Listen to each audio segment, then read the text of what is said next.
You've been told you're not enough, that you need to fix yourself, improve, heal, change. But what if that was never true?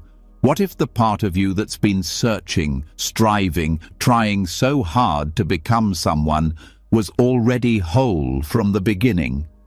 Why then do you still feel like something's missing? Why do you lie awake at night wondering if you're broken, if you'll ever feel truly at peace? Why do you carry shame, guilt, regret, like scars you can't wash off? The truth is, you've been looking in the wrong place. Peace isn't found in perfection. Freedom doesn't come from changing who you are. And healing isn't about becoming someone new. It's about remembering the self you abandoned, the self that was never broken to begin with. Buddhism holds the key. For thousands of years, teachers across mountains and centuries whispered the same truth. You are already enough. You don't need to chase enlightenment. You don't need to earn love. Beneath all your noise, beneath your fear, your self-doubt, your mistakes, there is a stillness, a purity, a wholeness. Tonight, as you listen to these teachings, something will shift. The pressure to be more will melt. The noise in your head will soften. And what's left is silence. The kind that heals. The kind that feels like coming home. You'll wake up lighter, not because life suddenly got easier, but because you'll stop fighting yourself. This isn't just something to fall asleep to. This is something to wake up from, ready to remember who you truly are. Let's begin. Before we begin, take a deep breath, not to calm down, but to feel. Feel the body you've been ignoring, the one you keep trying to improve, escape, or perfect. Feel the thoughts you've tried to outrun, the ones that keep returning when the room is dark and still. Feel what it's like to just be here. For once, not chasing, not fixing, not pretending. Because what you're about to hear is not a solution. It's a return to what was never broken, never missing, never far away. And it starts now. The path you've been walking hasn't been wrong. It's just been incomplete. All the books, the late-night journaling, the quotes you saved and never looked at again, they weren't wasted. They were maps. But what if the place they were leading you to was already underneath your feet? That's the mystery the Avatamsaka Sutra quietly reveals. Not through rules or riddles, through a presence that can't be taught, only noticed. At the heart of this massive, shimmering Buddhist scripture lies a truth that almost feels like a trick. You are already what you seek, not metaphorically, not someday, right now, without needing to reach any spiritual milestone. The sutra never yells this. It doesn't demand you believe it. It simply shows a universe so deeply interconnected, so perfectly alive, that everything in it, yes, even your chaos, is already part of the awakening. But how could that be? How could someone so full of doubt, regret, insecurity, and confusion possibly already be whole? Because what you are is not what your thoughts say. It's not what your past tells. It's not what your emotions scream in the middle of a hard day. Beneath every identity is the clarity of mind, untouched by time. And the Avatamsaka Sutra calls this clarity perfect illumination. This isn't a glow you have to earn. It's not something awarded for being kind enough, wise enough, or disciplined enough. It's not a trophy for becoming a better version of yourself. This light was always on. You just couldn't see it through the fog. In this sutra, the Buddha doesn't act like a hero or a gatekeeper. He's more like a mirror. He reflects what was already there in every sentient being, a deep brilliance hidden beneath the dust of habits, fear, and forgetfulness. He doesn't grant enlightenment.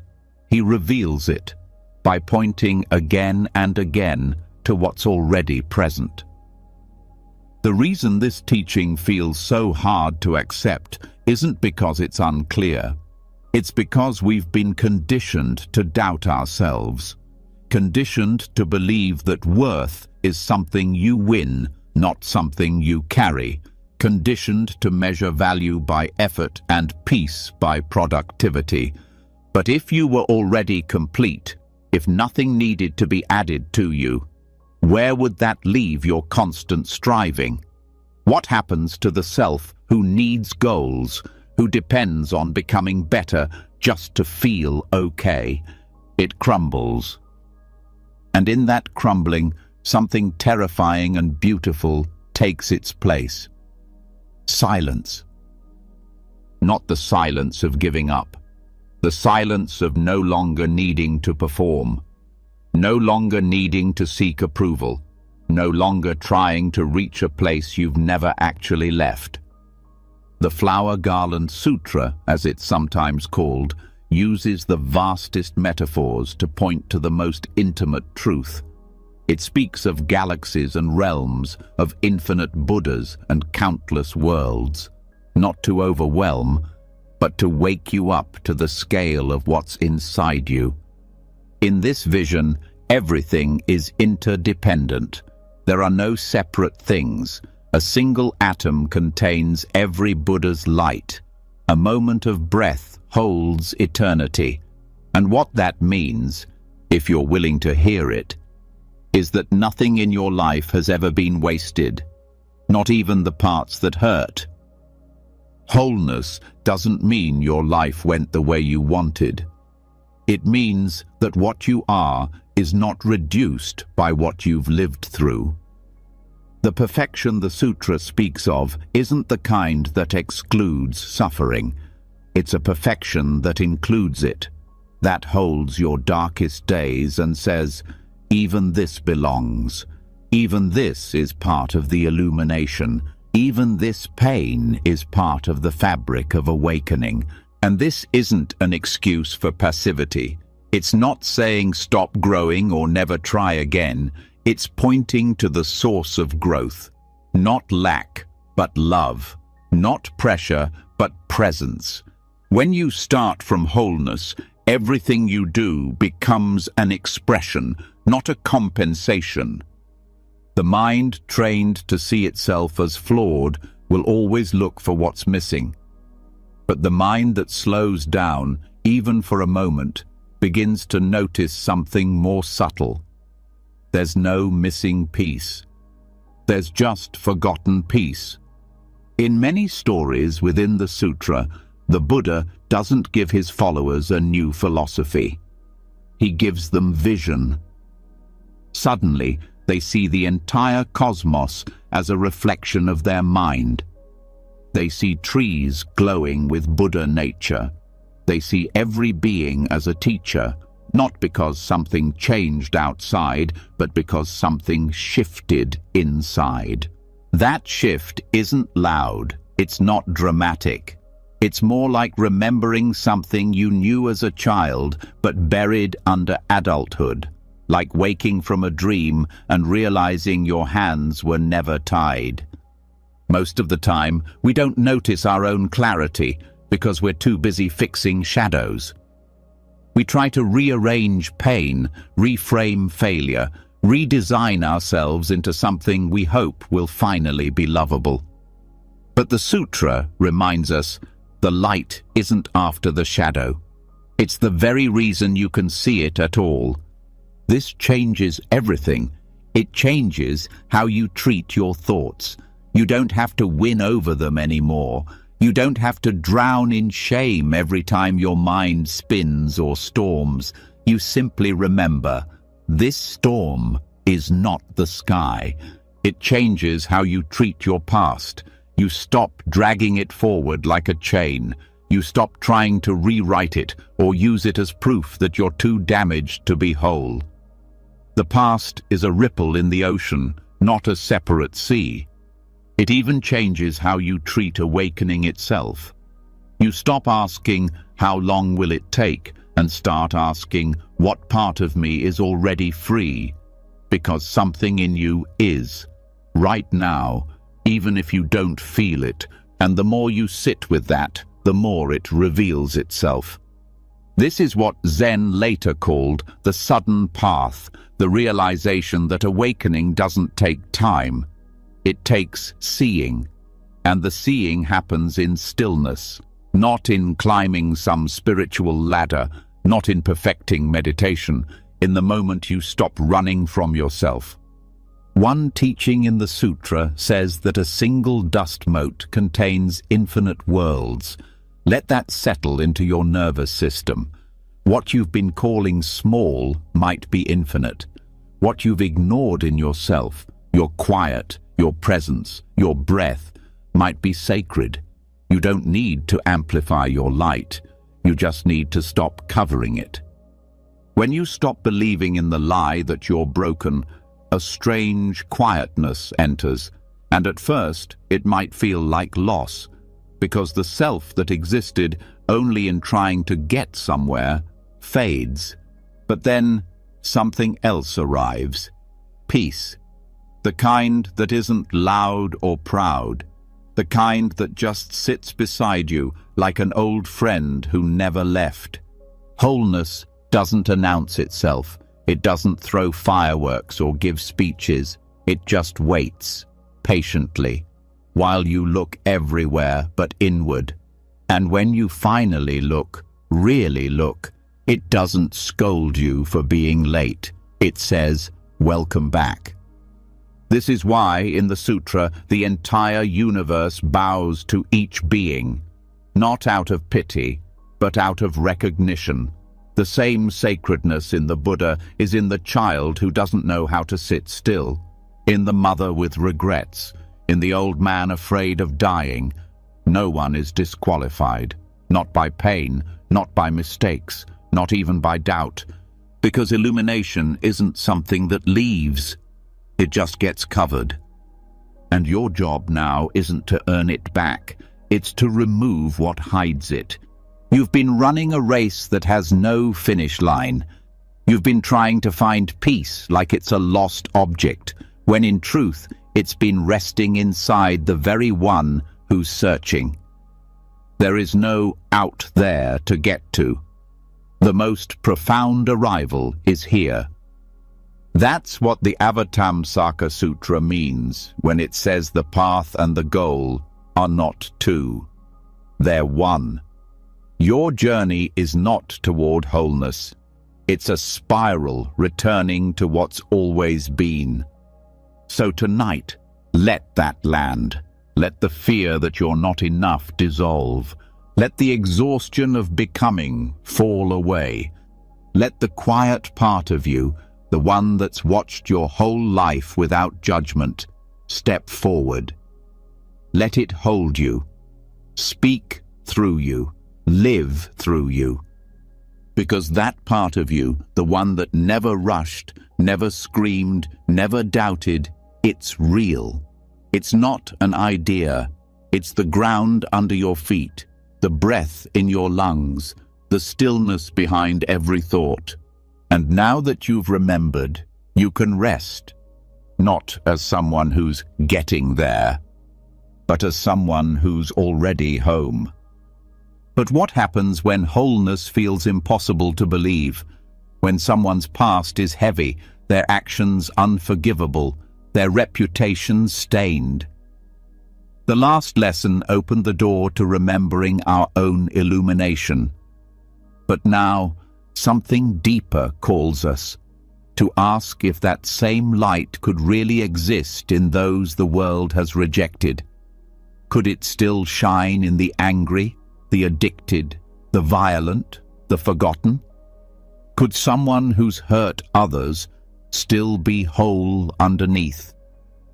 Not theoretically, not as a poetic metaphor, but truly down to the root of their being. It's easy to speak of wholeness when we feel close to peace. It's much harder when faced with stories that make us flinch, when history, culture, and our own instincts label certain people as irredeemable. But this is where Buddhist wisdom doesn't flinch.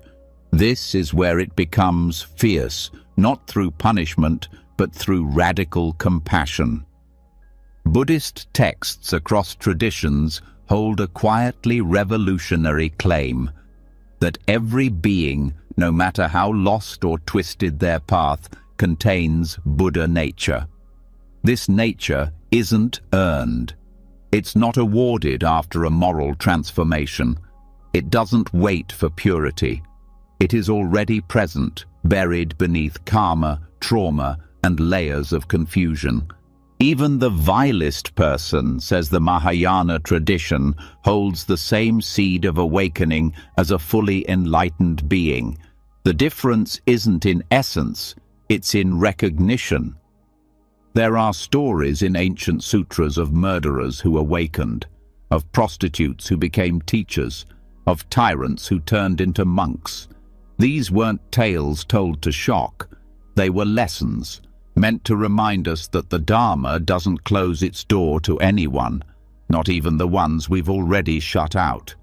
The Angulimala Sutta, for instance, tells of a man who killed hundreds, wearing their fingers around his neck like a grim necklace.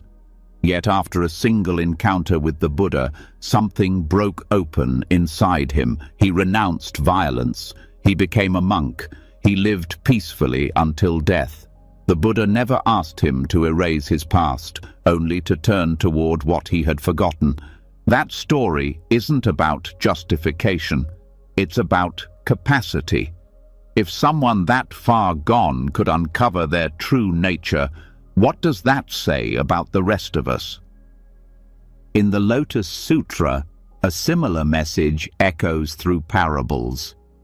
Even those who've committed grave offenses can uncover their awakening if they hear the Dharma with a sincere heart. This isn't idealistic. It's uncompromisingly honest about one thing: no one is beyond return. And this doesn't only apply to those labeled evil. It includes anyone who's internalized shame so deeply they no longer believe they deserve to heal. People with addiction, people who've been imprisoned, people carrying unbearable secrets. The Dharma sees them, not as broken, but as asleep to their deeper nature. Buddha nature is not goodness in the moral sense. It's not about behavior. It's the clear awareness beneath all behavior, the open field that can't be burned, stained, or destroyed. When we speak of someone being enlightened in nature, we're not ignoring their actions. We're pointing to what existed before the wound. Because most people who harm others have first been harmed, not as an excuse, but as a pattern. Violence passed down, abuse repeated, self-worth shattered by forces they couldn't control, and in that internal collapse, they forget who they are. They mistake their damage for their identity. They become the shell around the wound instead of the light behind it. What the Buddhist view offers is a way back, not through denial, but through remembering. The task isn't to invent a new self, but to excavate the buried self that never left. In Tibetan Buddhism, this concept is so central it's given a name: Tathagata Garbha, the womb or embryo of Buddhahood that exists within all beings, even the worst of them, especially the ones who've forgotten themselves the most. In one text, the Nirvana Sutra, the Buddha uses several metaphors to describe this. He says, Buddha nature is like gold buried under a latrine, still gold no matter how foul the covering. He says it's like a seed within a rotting fruit, still capable of growing a beautiful tree, and most profoundly, he says it's like a treasure hidden beneath a poor man's hut. The man dies in poverty, never knowing he lived on wealth. That man is us, and it's also the person we judge the most, the one we write off, the one we hope never re-enters society. But from the Buddhist view, the crime isn't just what they did. The greater tragedy is that they never touched their own light. And what happens when society confirms their worthlessness? When prisons become places of punishment instead of transformation? When no one believes they can change? The Buddha's view stands in stark contrast. It doesn't mean everyone gets a free pass, it means no one gets abandoned. In modern times, this has inspired Buddhist outreach in some of the darkest corners of humanity. In Japan, chaplains visit death row inmates not to convert them, but to remind them of their own mind. In the US, Buddhist groups lead meditation circles in prisons, and in some cases, hardened men break down crying, because for the first time, someone doesn't treat them like monsters. This is not to say that evil doesn't exist. It's to say that even in evil, there is something deeper than evil, something untouched, something waiting. This approach doesn't just affect them, it affects us. Because if wholeness can exist even in the most lost person, it means we no longer have to fear our own darkness. We no longer have to exile the parts of ourselves that have failed. We stop cutting off the pieces of our story that don't look spiritual enough. The same compassion that sees light in others begins to see light in our worst moments. We begin to understand that we too are not the sum of our mistakes. That forgiveness is not about excusing behavior. It's about refusing to reduce a person to it. Buddha nature calls us out of the binary of good and bad. It says there's something deeper than morality, not to replace it, but to support it. A place where love doesn't depend on performance, where dignity is not given, it's revealed. Even in our current world, where headlines drip with cruelty, this truth remains steady. The angry politician, the violent protester, the bitter parent, the addict who relapses again, the partner who betrayed your trust. Somewhere in all of them is the same light. It may be buried, it may be ignored, but it's not gone. To accept this doesn't mean you allow harm. It means you look deeper than harm. It means you stop pretending that anyone is beyond transformation. Because if we exclude some from wholeness, we set conditions on truth. We start measuring who deserves healing. And that's not compassion, that's control. The Buddha taught that even Mara, the tempter, the embodiment of delusion, could be seen through, not destroyed, seen. And in that seeing, the illusion falls apart. When Mara visited the Buddha after his enlightenment, trying again to provoke him, the Buddha didn't react with fear or hatred. He greeted him like an old friend. Because even Mara is empty of fixed self. That's the level of clarity this teaching offers. It dismantles even our most cherished judgments, not to confuse us, but to set us free. And maybe that's what scares us, that if no one is truly evil, we'll have to face our own shadows too. We'll have to stop othering the worst parts of humanity and the worst parts of ourselves. But here's the gift. Once we see that wholeness includes the broken, the mind softens. The voice in your head that calls you too much, too damaged, too far gone, it loses its grip. You start to see your flaws not as proof you're failing, but as proof you're human. You start to understand that awakening doesn't erase pain, it transforms your relationship to it. And in time, that understanding extends to everyone. You begin to see beyond stories, beyond roles. You stop believing that goodness is reserved for the lucky few. You start to realize that awakening doesn't skip the wounded, it calls them first. So if there's someone in your life you can't forgive, start here. Not with the story, with the essence. Remind yourself that beneath everything you see, there is still Buddha nature.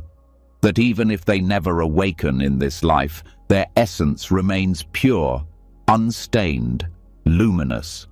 And if that feels impossible, start with yourself, because all judgment begins inwards. When you soften toward yourself, the world starts to look softer too, not because everyone changed, but because you did. You remembered something that had nothing to do with progress, nothing to do with perfection. You remembered that no being, no matter how far they've fallen, is outside the light. Not even you. If even the so-called imperfect carry the seed of awakening, then what does that say about the world that holds them? What kind of reality allows both cruelty and clarity, harm and healing, delusion and Buddha nature to coexist? We've seen that wholeness is hidden even in those we'd rather not forgive. But now, a harder question arises. What is it that holds all of this without collapsing? What kind of truth is wide enough to contain everything, yet grasp nothing? The answer is found not in form, not in personality, not in judgment or identity, but in what Buddhism calls sunyata. A word often misunderstood, misused, and feared. Translated as emptiness, but meaning something far more expansive. Not a void, not a blank, not a black hole where meaning dies, but a field so open, so boundless, so unstuck. It can hold everything and become nothing. A presence without weight, a truth without shape. The very substance of liberation. To grasp what sunyata really means, we first need to release the instinct to define. Because emptiness doesn't live inside concepts, it's the space between them. It's not a thing, it's the absence of false solidity. When we say something is empty in the Buddhist sense, we mean it doesn't have a fixed, independent, unchanging essence. It's not solid in the way the mind assumes. It's alive, interconnected, unpin-downable. A chair is not a chair by itself. It's wood, which was once tree, which was once seed, which needed sunlight, rain, soil, time, and human hands to become what it is now. Take away any of those, and the chair collapses. So is the chair truly a separate thing, or is it a temporary expression of many causes? Apply this to yourself. Are you a fixed self? Or are you a shifting event made of thought, body, memory, language, weather, upbringing, culture, breath? Who is the solid you that lives underneath it all? Look for it closely, and it disappears. But something remains. That something, fluid, vast, not owned, is the very ground of freedom. Sunyata is not saying nothing matters. It's saying nothing stands alone. Not your pain, not your name, not even your identity. All of it arises through conditions. All of it flows. When you begin to see that, everything becomes less heavy, less personal, less tight. You no longer carry shame like it's your identity. It becomes a weather pattern. It comes, it goes, it teaches, It fades. The same goes for joy, for grief, for the story you keep repeating. None of it is solid. It only feels that way when you cling to it. And this clinging is where suffering begins. We suffer not because things are empty, but because we keep trying to make them solid. We hold on to identities that hurt us. We cling to narratives that lock us in.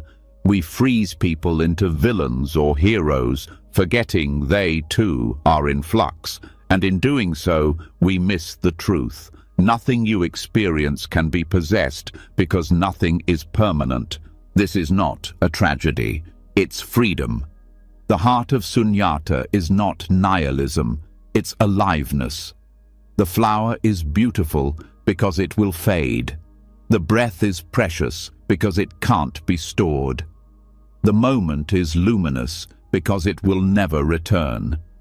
Emptiness allows presence, because when you stop holding on to what isn't real, what's left is what's actually here. When the Buddha taught emptiness, he wasn't giving a philosophy to argue over. He was offering a key to end suffering. Because every attachment we suffer under is based on the illusion of solidity. We think we are our name, our status, our mistakes, our habits, our pride, our wounds, but these are just temporary clusters of causes. They aren't the self, because the self is not a noun, it's a verb. You're not a thing, you're a happening. And once you know this, not just intellectually, but directly, you begin to relax, not in a passive way, but in a wise way. You stop fighting so hard to control what cannot be controlled. You stop defending a self that was never truly threatened. You stop needing to be perfect because you realize that what you are is not stuck in any form. This is where wholeness through sunyata comes alive. Because if nothing has fixed essence, then everything has potential. If there is no solid self, there is also no broken self. There is just the present flow of causes meeting this moment, creating new possibilities. No one is doomed by their past. No one is locked in identity, because no identity is absolute. Even your suffering is empty. That doesn't mean it's not real. It means it's not ultimate. It arises. It has causes. It can change. It doesn't define you. It passes through like a wave through water. And if you are the water, not the wave, then nothing that passes can destroy you. This is why emptiness is described as luminous in certain Mahayana texts. Not dark, but radiant. Not absence, but clarity. Because in the absence of fixed ideas, the world becomes soft, open, available. The tightness around the heart loosens. The labels fall away. And what's left is something wordless, but full. In the Heart Sutra, one of the most revered texts in Mahayana Buddhism, the famous phrase declares, "Form is emptiness. Emptiness is form." These are not opposites. They are two sides of the same coin. Your body, your voice, your fears, all of them are form. But their nature is empty. And because they are empty, they are free to appear, shift, and dissolve. This is what makes healing possible. If everything were fixed, then nothing could change. But because all things are empty of inherent self, they can transform. A habit can end. A wound can heal. A story can be rewritten. The very fact that you are not a fixed self means you are not limited to your past reactions. You can meet this moment differently. Sunyata also teaches us humility. When you see that your views are empty too, you stop needing to win. You stop assuming your perspective is the only one. You listen more. You defend less. You meet disagreement with curiosity instead of fear. And in relationship, this is transformative. Because it allows you to stop projecting fixed roles onto others. You stop demanding that people remain who they were yesterday. You give them room to be new. You give yourself that same room. Emptiness creates compassion, because when you see that no one is just their behavior, you begin to relate to the deeper process underneath. That person isn't cruel, they're reacting to pain. That person isn't cold, they've learned to protect themselves. That doesn't mean you excuse harm, but you understand it. And in that understanding, a new response becomes possible. Even conflict softens, because now you're not attacking a solid enemy. You're speaking to a fluid process, a being who is not finished, just like you. This is why meditation is so important in realizing sunyata. Not because it makes you better at sitting still, but because it lets you observe directly how your thoughts, emotions, and sense of self arise and fade. You begin to notice that what felt so solid, your anger, your pride, your fear, is actually a passing pattern. You begin to trust the space more than the storm, and in that space, wholeness appears. Not as a perfected version of you, but as a clear seeing that what you are does not need to be clung to, fixed, or improved. Just lived, honestly, moment to moment. The great Zen teacher Dogen once said, "To study the self is to forget the self. To forget the self is to be awakened by all things." What he points to is this: when you stop grasping at your idea of who you are, you open to a wider truth. A truth not centered on me, but on what is. A truth not bound by fear, but rooted in participation. Because sunyata is not passive, it's not about disappearing, it's about becoming fully present in a world that never stands still. It's about being available to life, not behind armor, not inside a narrative, but right in the middle of the unfolding. And it's here that love becomes fearless. Because when love is empty of ownership, it can flow without fear. When you don't need someone to validate your identity, you can love them as they are.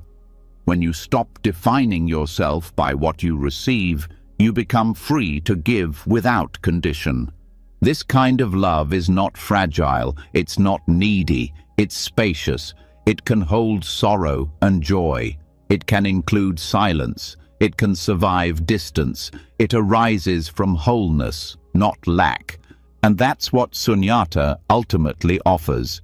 Not a removal from life, but a deeper entry into it.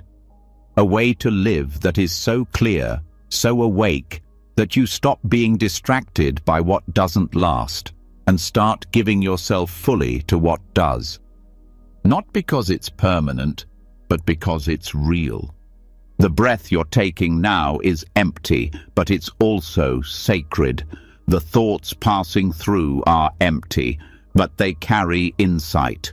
The self you keep trying to figure out is empty, but it's here, present, alive, capable of compassion, capable of transformation, capable of awakening.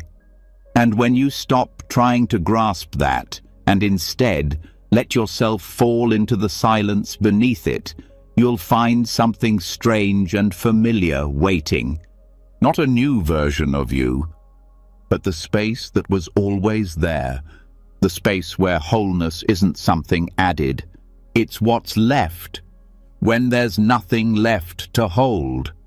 And as this truth settles into your body, you'll feel something shift, a kind of quiet joy, a release from the pressure to become anything other than this, and the wisdom to see that emptiness is not the end of the path. It's where the real path begins. If emptiness reveals that nothing is fixed and everything is in constant motion, then why do we cling so tightly to becoming someone else? Why does the mind, even after understanding the beauty of fluidity, still ache to improve, to evolve, to finally feel like it is enough? Emptiness teaches freedom from form, yet something inside insists on polishing identity as if it were a path to salvation. This next truth is not easy to face, but it may be the most liberating.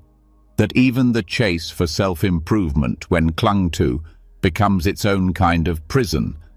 There's a reason the desire to grow feels noble. It's celebrated. It's encouraged. From childhood, we're trained to always aim for better, to refine, achieve, evolve. And in many ways, this drive can lead to helpful change. The problem isn't growth itself. It's when growth becomes another mask we wear, another demand we place on ourselves, another reason we feel unworthy right now. This is the illusion of becoming. It whispers that who you are isn't enough, that peace lives just beyond the next transformation, that if you could just be more mindful, more disciplined, more healed, more something, then you'd finally deserve rest, then you'd be whole. But in truth, this belief is the very thing keeping you in suffering, because every time you reach a new level, the mind creates another one. Every time you heal something, a new flaw is found. The horizon keeps moving, and so you never arrive. The Buddha saw this clearly. He didn't teach a path of endless self-polishing. He taught a path of release, not from effort, but from attachment to outcomes, not from growth, but from the identity that demands constant proof it's improving. That identity becomes a subtle tyrant. It's dressed up in spiritual language, therapy speak, positive thinking, but it still says the same thing. You're not quite there yet. It doesn't matter whether the goal is enlightenment, success, or becoming your best self. The danger is in believing that your value depends on reaching it. This is how self-improvement turns into self-abandonment. Because in trying so hard to become someone new, you forget how to be with who you are now. Buddhist practice doesn't say, don't grow. It says, stop clinging.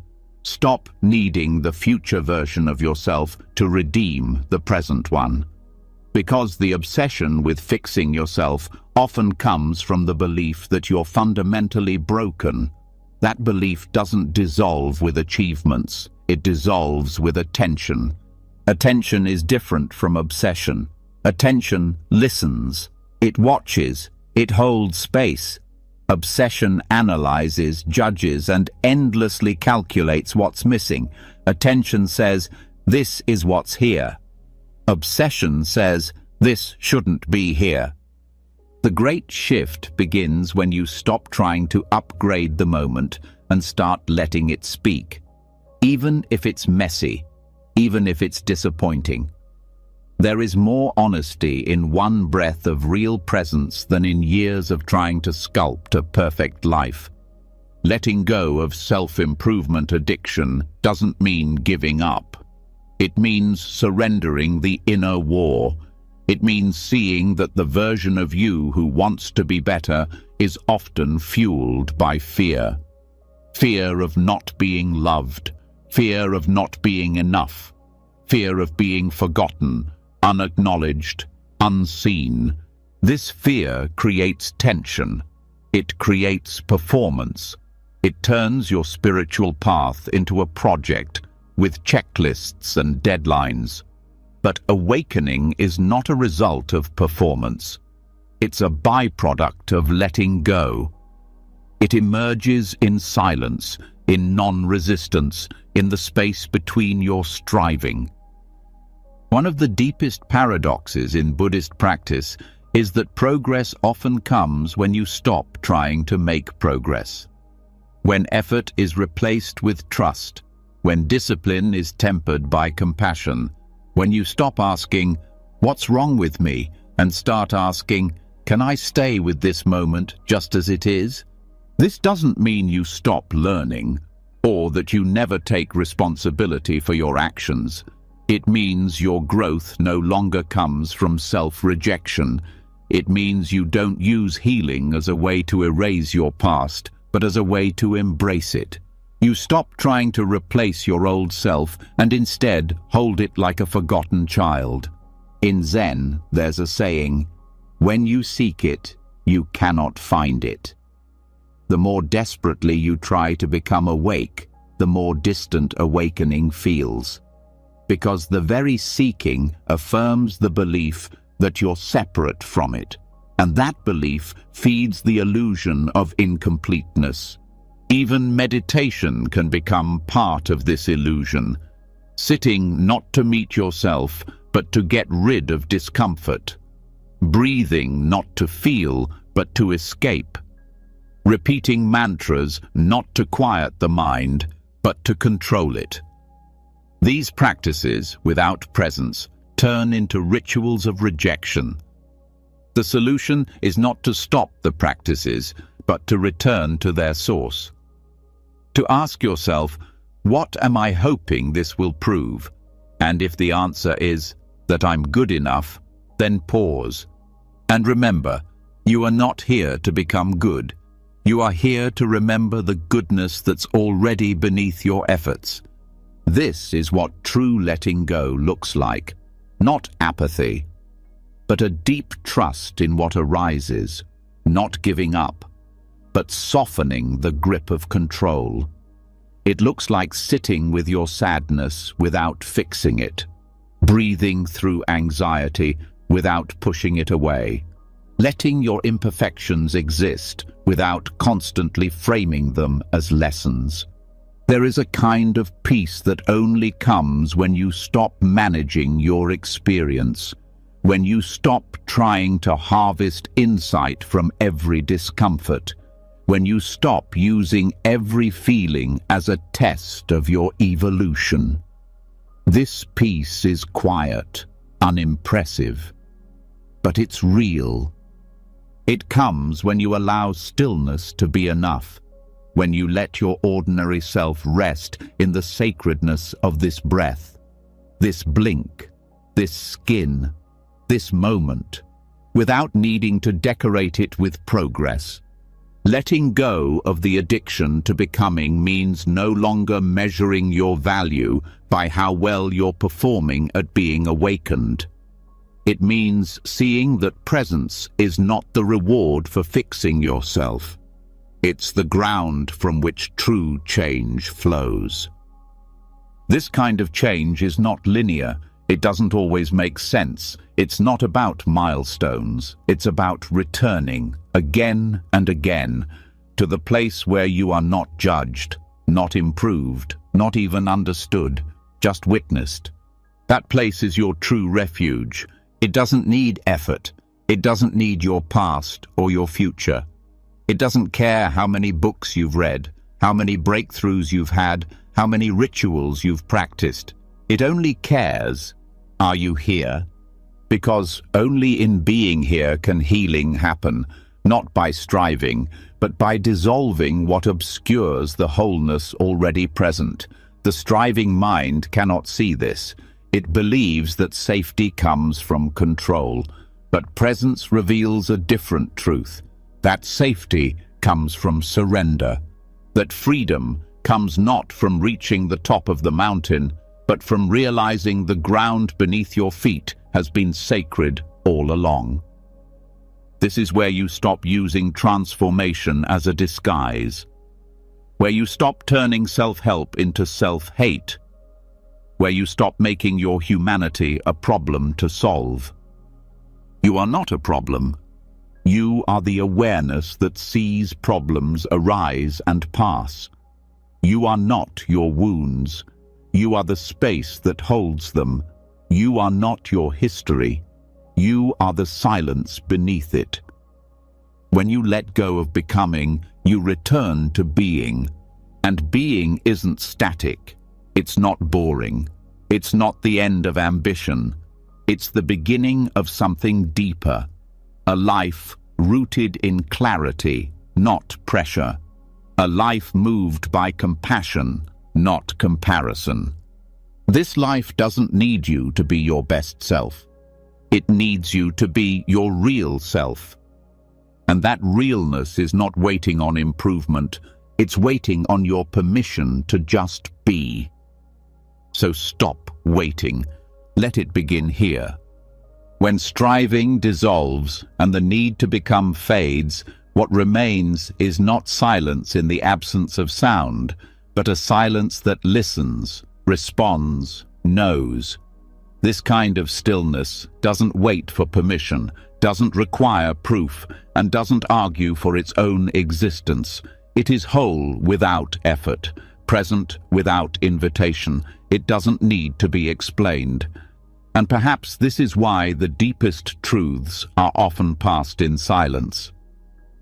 Long before words try to capture wisdom, something more honest moves between hearts. A glance, a gesture, a breath. This is where Zen begins, not with explanation, but with transmission. In the Zen tradition, the most transformative teachings are not spoken. They are not contained in books or scriptures or even sermons. They are transmitted directly, wordlessly, from teacher to student, mind to mind, presence to presence. It's not that Zen dismisses language, it simply knows its limits. It knows that what the heart needs most cannot be reduced to definition. There is a phrase that Zen holds at its core, a special transmission outside the scriptures, not founded upon words or letters, pointing directly to the human mind, seeing one's nature, and becoming Buddha. This is not poetry, it is practice. It points to the fact that realization is not something taught, it is something revealed in stillness and remembered in the space between thoughts. In many of the earliest Zen stories, the masters didn't lecture. They didn't try to convince. They used paradox. They used presence. They used silence. The most famous example is when the Buddha himself, surrounded by followers eager for his teaching, simply held up a flower. He said nothing. The crowd was silent. But one disciple, Mahakasyapa, smiled. In that moment, something passed between them. Not a lesson, but a recognition. That smile was the first silent transmission in Zen. It was the moment where truth leapt past the tongue and landed straight into the heart. What was transmitted? Not information, not philosophy, but wholeness. The kind that doesn't arrive because of learning. It emerges when all learning stops. Zen doesn't ask you to become better. It asks you to see clearly. And clarity often begins when words are no longer trusted to carry the full weight of what you are. This is why Zen koans, those strange and unanswerable riddles, are used, not to teach you facts, but to exhaust your need to explain, to bring the thinking mind to stillness and let awareness speak for itself. Because the truth Zen reveals is already in you, but your concepts stand in front of it. Your ideas about who you are, your ideas about enlightenment, even your ideas about Zen. These become veils, and words, if not treated carefully, reinforce them. That's why many Zen masters are known for doing the unexpected, striking the floor, laughing at questions, staying silent for hours.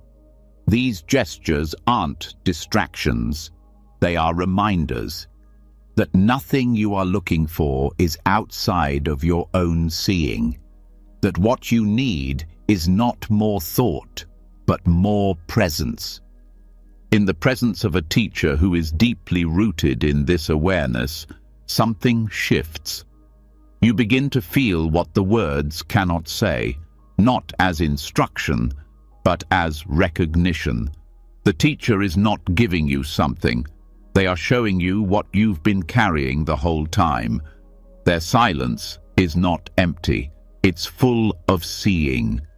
This is why Zen often seems difficult to grasp. It's not that the teachings are confusing, it's that they ask you to let go of the need to grasp. They are not meant to be figured out. They are meant to undo the part of you that thinks awakening must be earned or proven. When the mind quiets, something ancient wakes up. A kind of knowing that existed before your name, before your beliefs, before language. It doesn't argue. It doesn't seek approval. It just sees. That seeing is wholeness, and it can't be transmitted by explanation, only by being. In Zen, the master doesn't present themselves as superior. They are simply someone who has seen through the illusion of incompleteness. They've stopped performing, stopped striving, stopped trying to decorate emptiness with identity, and in their quiet presence that same clarity begins to echo in others. This kind of transmission is not mystical. It's natural. It's what happens when someone deeply at peace sits with someone still in turmoil. The peace doesn't push, it doesn't fix, but it creates a field where the other can relax, where defenses soften, where self-improvement fades, and truth arises, not from study, but from recognition. That recognition might be sudden, or it might take years. It doesn't matter. The transmission is not measured in time. It's measured in depth. It's not about memorizing teachings. It's about being so present that the teachings become unnecessary. Wholeness doesn't arrive through study. It appears when the need to explain disappears. This is why silence is so powerful, not because it's empty, but because it's full of presence. In many Zen monasteries, practitioners sit together in silence for hours each day. They don't talk about their breakthroughs. They don't debate ideas.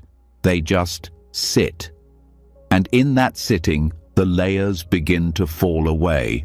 The need to improve, the desire to become, the urge to define. All of it slows down until only this breath remains. In that breath, something opens, and what it reveals cannot be spoken. It can only be lived. The beauty of silent transmission is that it doesn't exclude anyone. You don't need to be clever. You don't need to be spiritual. You don't even need to believe in anything. All that's needed is the willingness to sit, to listen, to stop pretending you don't already know, because you do. There is a part of you that has never forgotten, never left, never needed fixing. It's the part that watches the thoughts rise and fall, that feels the breath without judging, that hears the silence behind the noise. This part of you doesn't speak in language, it speaks in being. Zen meets you there. It doesn't say, try harder. It says, let go. It doesn't ask, what's next? It asks, what's here? And in answering that question, not with words, but with attention, something shifts. The mind softens, the heart opens, and the self that was so desperate to improve begins to dissolve, not into nothingness, but into stillness. The same stillness passed down for centuries, not through books, but through presence, not through debate, but through sitting, not through answers, but through surrender. This is the transmission the Buddha gave with a flower, the one Mahakasyapa caught with a smile, the one passed down through generations of monks, not in secret formulas, but in eye contact, breath, stillness, a hand on the floor. This transmission lives in you too, not because you've studied, but because you're here. So the next time words fail you, don't panic. That's where Zen begins. Silence left something behind. Not a gap, not absence, but a quiet presence that cannot be named. It doesn't need translation or interpretation. It rests behind your eyes, steady and unshaken. You felt it when the striving stopped. You glimpsed it when the teacher said nothing. And yet, there's more. Because even that silence points to something deeper, a truth older than speech, wider than form, a seed that was never planted because it was always there. This is where we begin to uncover what Mahayana Buddhism calls Tathagatagarbha, not a metaphor, but the very heart of what you've always been. The word Tathagatagarbha can be broken down into two parts. Tathagata, a name the Buddha often used for himself, meaning thus come one or thus gone one, and Garbha, which means embryo, womb, or matrix. Together, they describe something radical. The Buddha nature, the full capacity for awakening, is not outside, not future, and not rare. It exists unspoiled in every being, not as a possibility, as an already present reality. This teaching appeared in later Mahayana texts and shook the foundations of conventional belief, because it refused to divide the world into enlightened and unenlightened people. It refused to place the Buddha on a pedestal while leaving the rest of us in the mud. It said the Buddha is not a distant goal. The Buddha is the hidden core of your own mind. This changes everything. If the Buddha nature is already in you, you don't practice to become whole. You practice to clear away what conceals it. The work is not additive, it's subtractive. Not improving, but unveiling. Every act of awareness removes one more veil. Every moment of compassion wipes away another layer of dust. And what remains is not a better version of you. It's the original clarity that was there all along. This means that even in your deepest confusion, your most painful moments, the nature of awakening has never left you. It may have been forgotten, it may have been buried, but it was never removed. No trauma, no mistake, no belief, no behavior has the power to erase it. In fact, the more wounded a person is, the more sacred their journey becomes. Not because pain is noble, but because within that pain lies the untouched, the indestructible, the original nature that suffering could not reach. This view dissolves all hierarchy. No one is closer, no one is higher.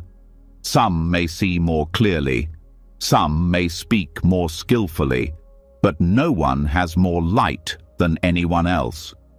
The difference is not in what's possessed, but in what's perceived. This is why the Tathagatagarbha teaching emphasizes uncovering over achieving. Enlightenment is not a prize at the end of a race. It's the recognition of what's already breathing underneath your story. Think of how often you define yourself by roles, emotions, or history, how tightly you grip your identity. The inner critic, the broken child, the lost one, the seeker, the achiever. These are like clouds. They seem so real, so thick, but they are passing weather, and behind them the sky has always been clear. That sky is Tathagatagarbha. It doesn't come and go. It doesn't need permission. It's not held up by belief. It remains untouched behind every experience. It is not personal. It doesn't belong to you, but it is always accessible. And yet, it often goes unnoticed. Why? Because the mind is trained to look outward, to seek validation, to measure itself. Because conditioning says you must do something to become worthy. And so the simplest truth becomes the hardest to accept, that what you've been chasing is already here. To recognize this is not just an intellectual shift. It's a full-body awakening, a sense that you've stopped running, that the ground beneath your feet has always been the destination. Not because you figured it all out, but because you've stopped believing you have to. In Tibetan Buddhism, there is a phrase, like a golden statue wrapped in rags. It refers to Buddha nature covered by layers of habit, confusion, and fear. The practice is not to decorate the rags, it is to slowly remove them, one breath at a time, one act of stillness, one honest moment. What's revealed is not a spiritual identity. It's not, now I'm awakened. It's something beyond identity, something that doesn't need to be named, because it was never separate from the ordinary. It only seemed invisible because of distraction. Even now, it is not far. It is not in the future. It is not hidden behind years of practice. It is here. It reveals itself not in achievement, but in deep presence, in allowing the moment to be exactly what it is, in meeting yourself without agenda, without resistance, without hope of becoming something else.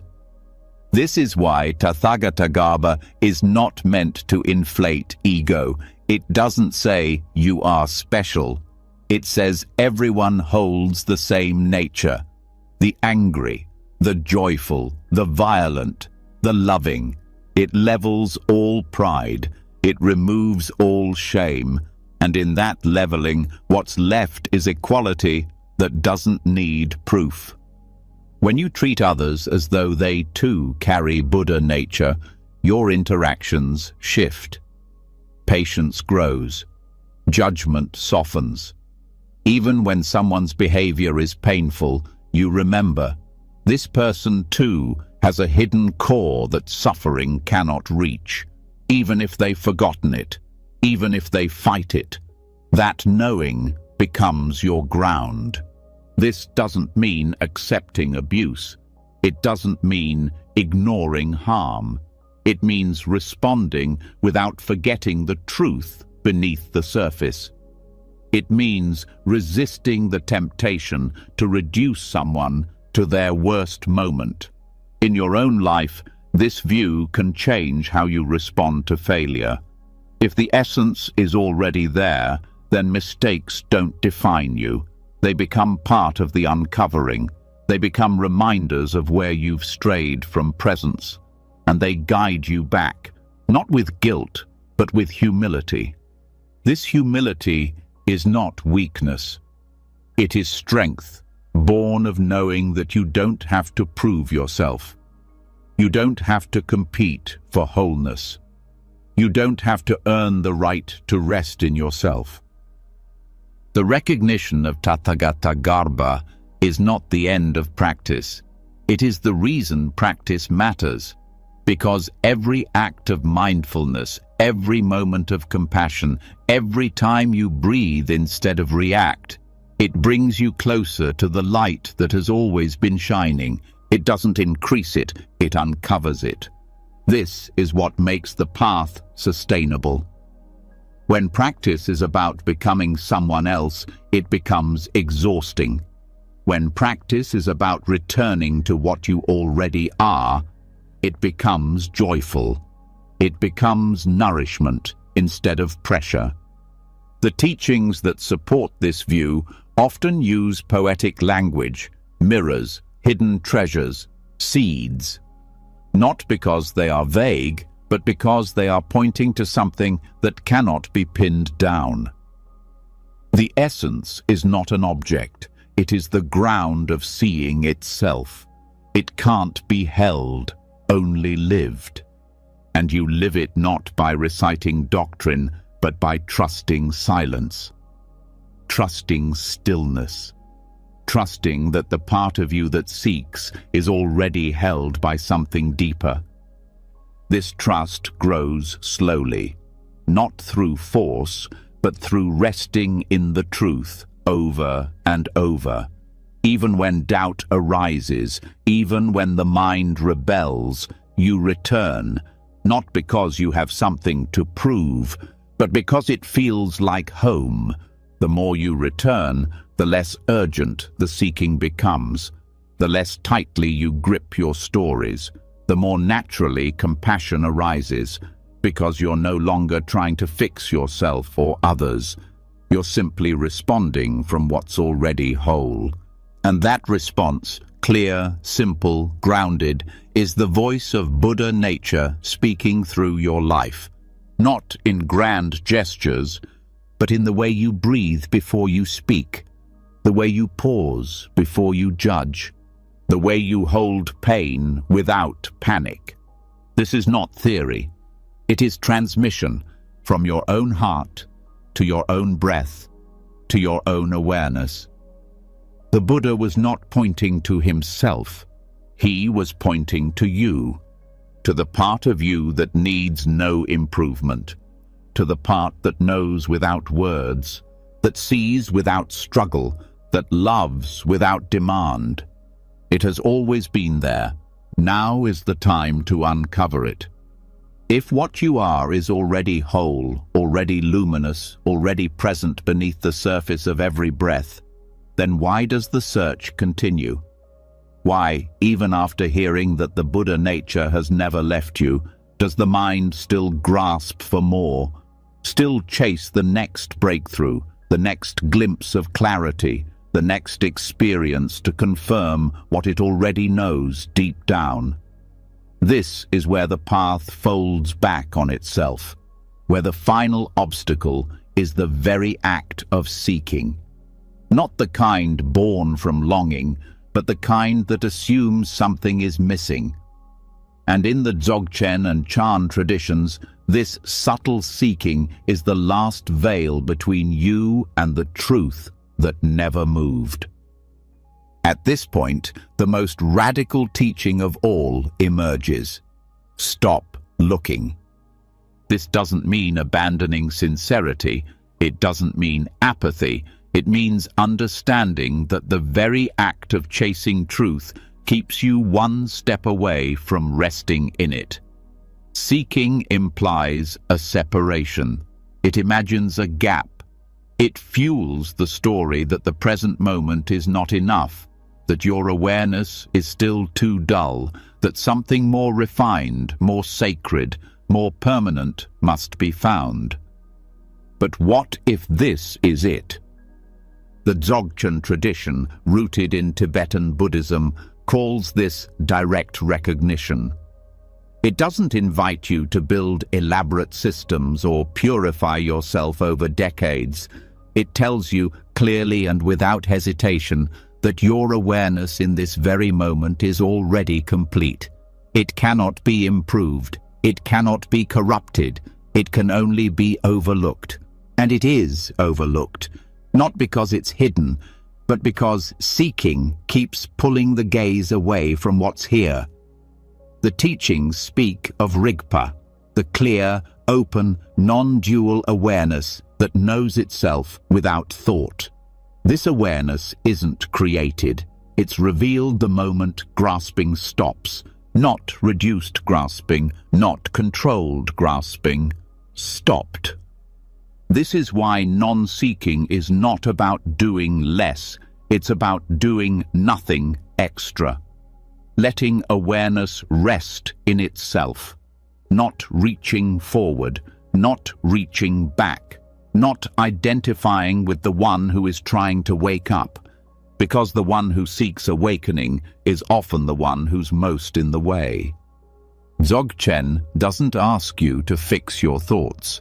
It doesn't ask you to replace them with better ones. It simply says, look at the awareness that's noticing the thought.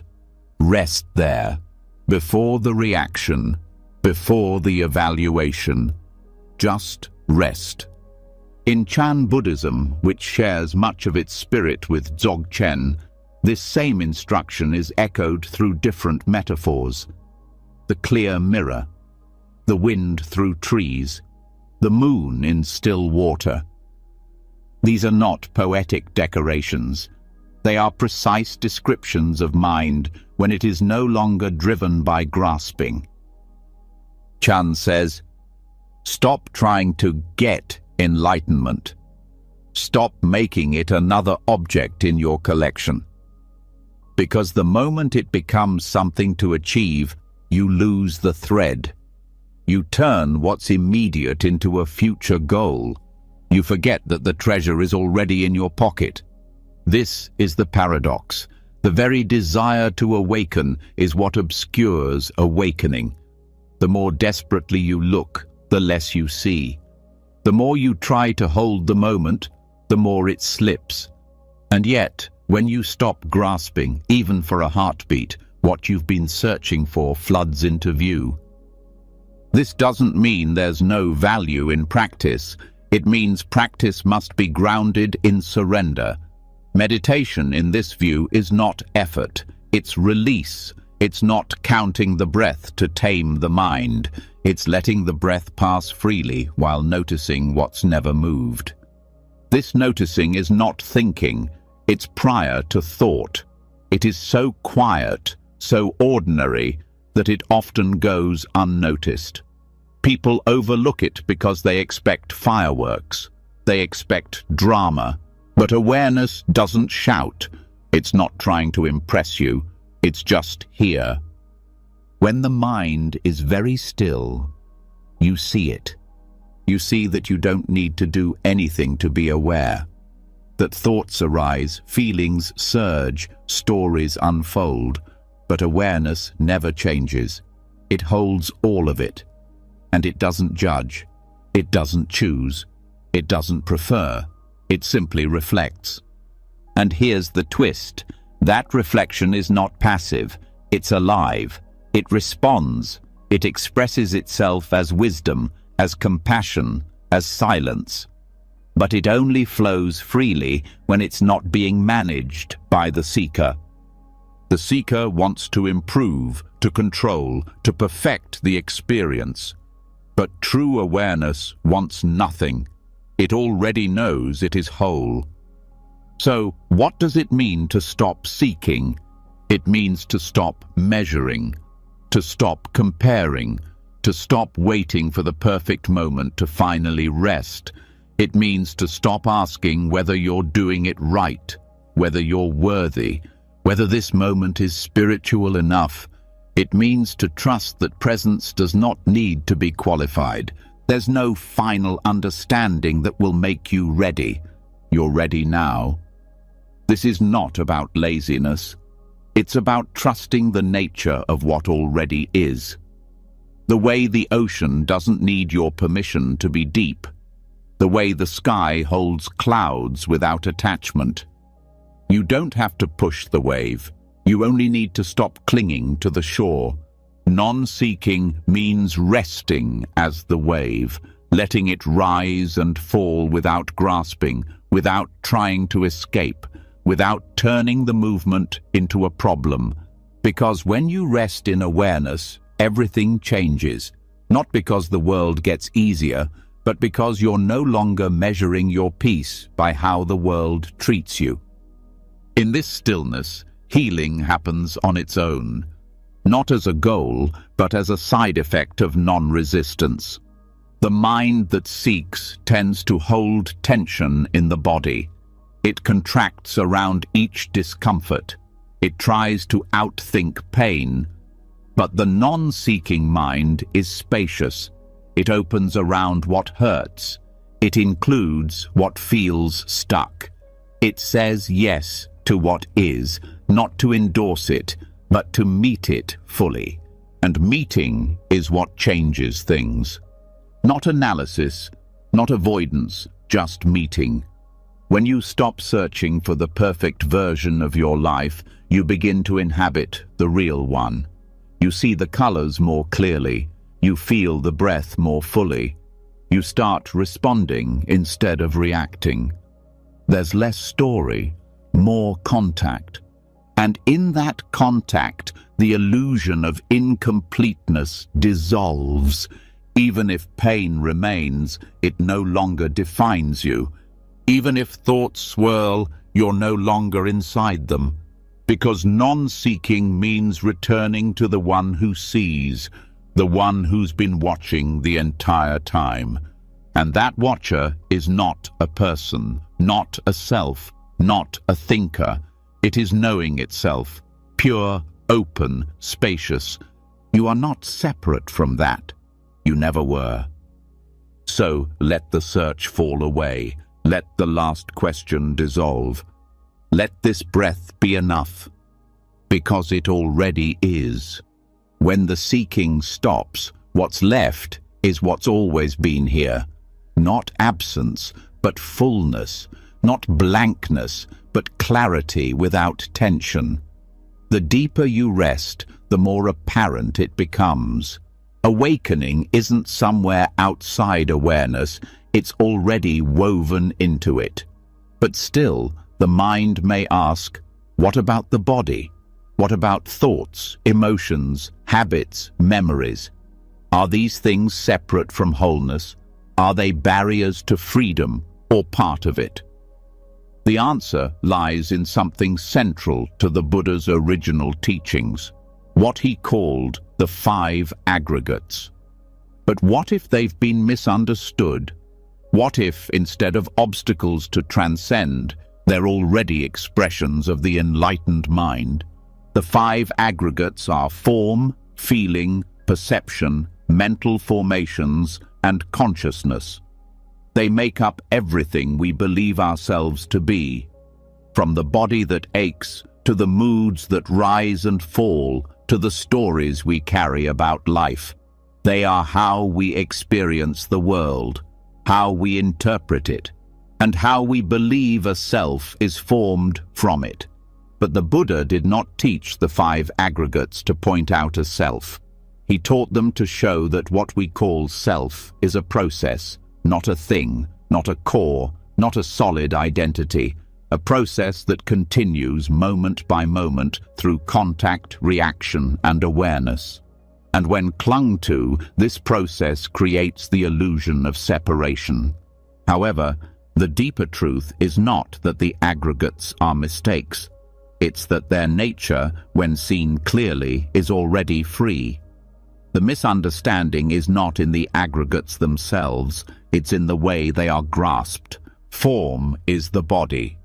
Flesh, bones, muscles, sensations, often thought of as crude or less spiritual.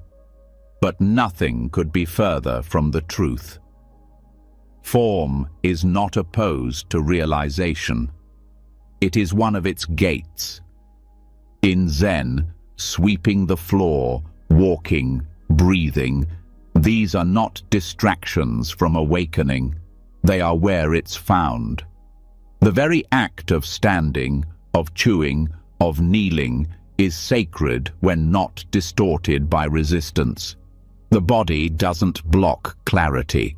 It brings it to life. Wholeness includes the body because the body is not separate from the mind. The division only exists in concept.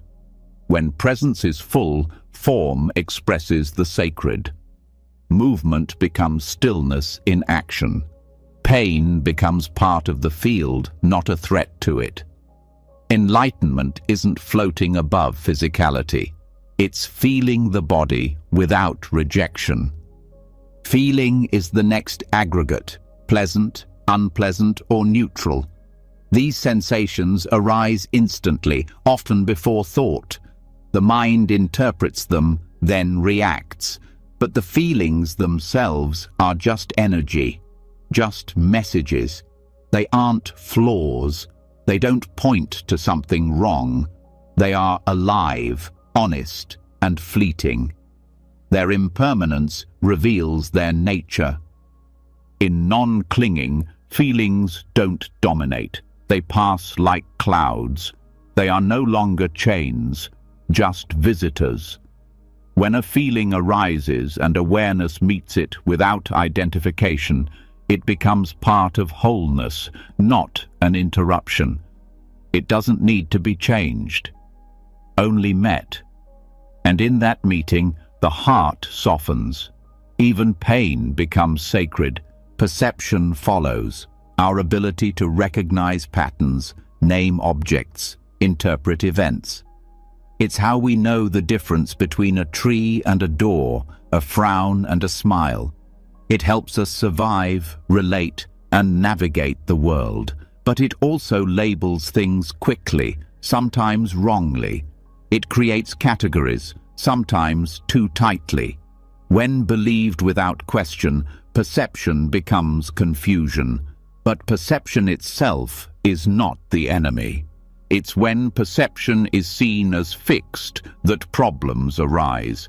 In truth, perception is just another function of awareness, like a lens that shapes experience but never owns it. Enlightenment doesn't destroy perception. It refines it, makes it clearer, more open, more kind. When free from grasping, perception helps us meet others with fewer assumptions. It sees without immediately defining. It hears without immediately judging. That is not absence of perception. That is its purification. Mental formations are more complex. These are thoughts, intentions, habits, patterns of emotion, memory, often the most active part of the mind. They shape the way we experience everything else. Some are rooted in love, others in fear, and when left unseen, they solidify into beliefs that define our sense of self. But just like the others, mental formations are not inherently problematic. They are empty of fixed essence, which means they can shift. They are not chains unless we grip them. They are not walls unless we believe they're real. A thought that arises and passes is no threat. It becomes dangerous only when mistaken for the truth. When a thought is seen as a thought, it loses its sting. It's not erased. It's just no longer the director. It becomes another part of the field of experience, neither praised nor feared. Mental formations in their true nature are like ripples, reflecting the deeper mind but not binding it. Consciousness is the last aggregate, the awareness of sensory contact, the knowing of a sound, a touch, a smell. In its untrained state, consciousness clings to what it perceives. It fuses with experience. It builds identities out of fleeting impressions. But in its purified form, consciousness reflects without grasping. This is where the aggregates begin to dissolve their boundaries. Because consciousness, when no longer driven by craving, begins to shine through all experience.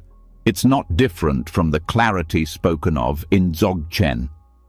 It's not apart from the mirror mind of Zen. It's the same capacity to know, to feel, to include, all without possession. Together, these 5 aggregates form the basis of what we think we are. But they are not problems to escape. They are expressions of reality. The misunderstanding comes from believing they define a self. The freedom comes from realizing they are empty, impermanent, and yet fully whole in their unfolding. The enlightened mind doesn't reject the aggregates. It doesn't float above them. It moves through them without entanglement. It uses the body, feels sensations, recognizes patterns, watches thoughts, perceives consciousness, and yet remains unstuck. Not because it avoids, because it includes. This inclusion is what makes freedom accessible in every moment, not only on the cushion, not only in silence, but in the chaos of a busy street, the tightness of heartbreak, the confusion of change. Every part of experience is made of the aggregates, and every aggregate, when held with awareness, becomes the field of realization. The teachings don't ask us to get rid of our humanity.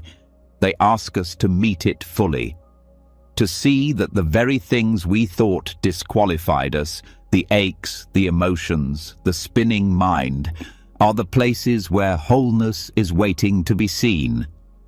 When you stop pushing the aggregates away, they open. They reveal their fluid nature, their transparency. They become windows instead of walls. And through those windows, light pours in, not from outside, but from the space that was always there. This is not philosophical comfort. It's practical liberation. It means you don't have to wait for your body to be calm before you rest in truth. You don't need your emotions to be balanced, your thoughts to be quiet, your mind to be still. You need only to stop mistaking these things for who you are. You are the field in which they rise, and the field is not broken. It's awake, always. If even your thoughts, feelings, and form are already part of wholeness, then what about pain? What about the grief that arrives without warning, the betrayal that splits the heart open, the anxiety that lingers even in stillness?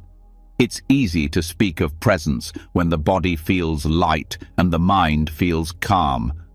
But what happens when suffering comes? Does wholeness disappear? Or is it still there, quiet, intact, beneath the weight of sorrow? This is where the teaching of the second arrow offers something that changes how we see everything.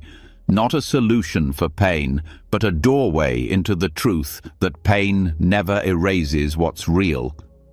The Buddha once explained suffering through a simple but profound image. He said that when someone is struck by an arrow, it hurts. That is the first arrow. Life, being what it is, brings discomfort, loss, physical pain, emotional hurt. But then comes the second arrow. This one is different. It is self-inflicted. It is the mental reaction, the resistance, the story layered over the pain. The second arrow is the judgment, the fear, the shame, the rumination that follows the original wound. And this is the one that causes the most suffering. The first arrow is inevitable. The second is optional. This doesn't mean you should be indifferent to pain. It means that pain is not the problem. It's the mind's response to pain that creates deeper harm. The first arrow may strike the body or the heart. The second strikes the sense of self. It says, "This shouldn't be happening. I must have failed. Something is wrong with me." The second arrow turns pain into identity. But wholeness doesn't break under pressure. It doesn't retreat when pain arrives. If anything, it reveals itself more fully in pain, because suffering exposes what's true without our defenses. It shows us what matters. It shows us how deeply we want to be met. It shows us that even in heartbreak, there's something underneath that's still aware, still steady, still present. This awareness is what the second arrow tries to distract you from. Because the mind wants to manage pain, explain it, protect against it happening again. So it turns toward blame, guilt, fantasy, comparison, withdrawal. These reactions may feel protective, but they add another layer between you and presence. The teaching is not about silencing emotion. It's about seeing clearly what belongs to pain and what belongs to resistance. The tear in the eye, the heaviness in the chest, the ache of loss. These are part of the human experience. They are not failures. They are responses. They rise and fall like weather. But when the mind says, "I shouldn't feel this," it adds a layer that does not serve you. That's the second arrow. The practice is to let pain be what it is without turning it into a self. To feel it directly, fully, without needing it to say anything about your worth. The moment you stop identifying with the suffering, you begin to see it differently. You see that the pain moves, but the awareness remains. That the ache lives in a larger space that doesn't collapse under its weight. Wholeness is that space. It includes the grief, the anger, the regret, but it is not reduced by them. The essence of who you are, the awareness that sees, has never been wounded. It holds the experience, but is not defined by it. This is not to deny the reality of trauma or hardship. It is to say that even in the darkest moments, something in you has remained untouched. This untouched part is not separate from the suffering. It is the container in which the suffering appears. And when you rest in that container, even for a moment, something opens. The pain may not vanish, the situation may not change, but your relationship to it shifts. It becomes part of life, not the end of it. This is what makes the second arrow so important to understand. Because in letting go of the second arrow, you don't escape pain. You escape the illusion that pain is your identity.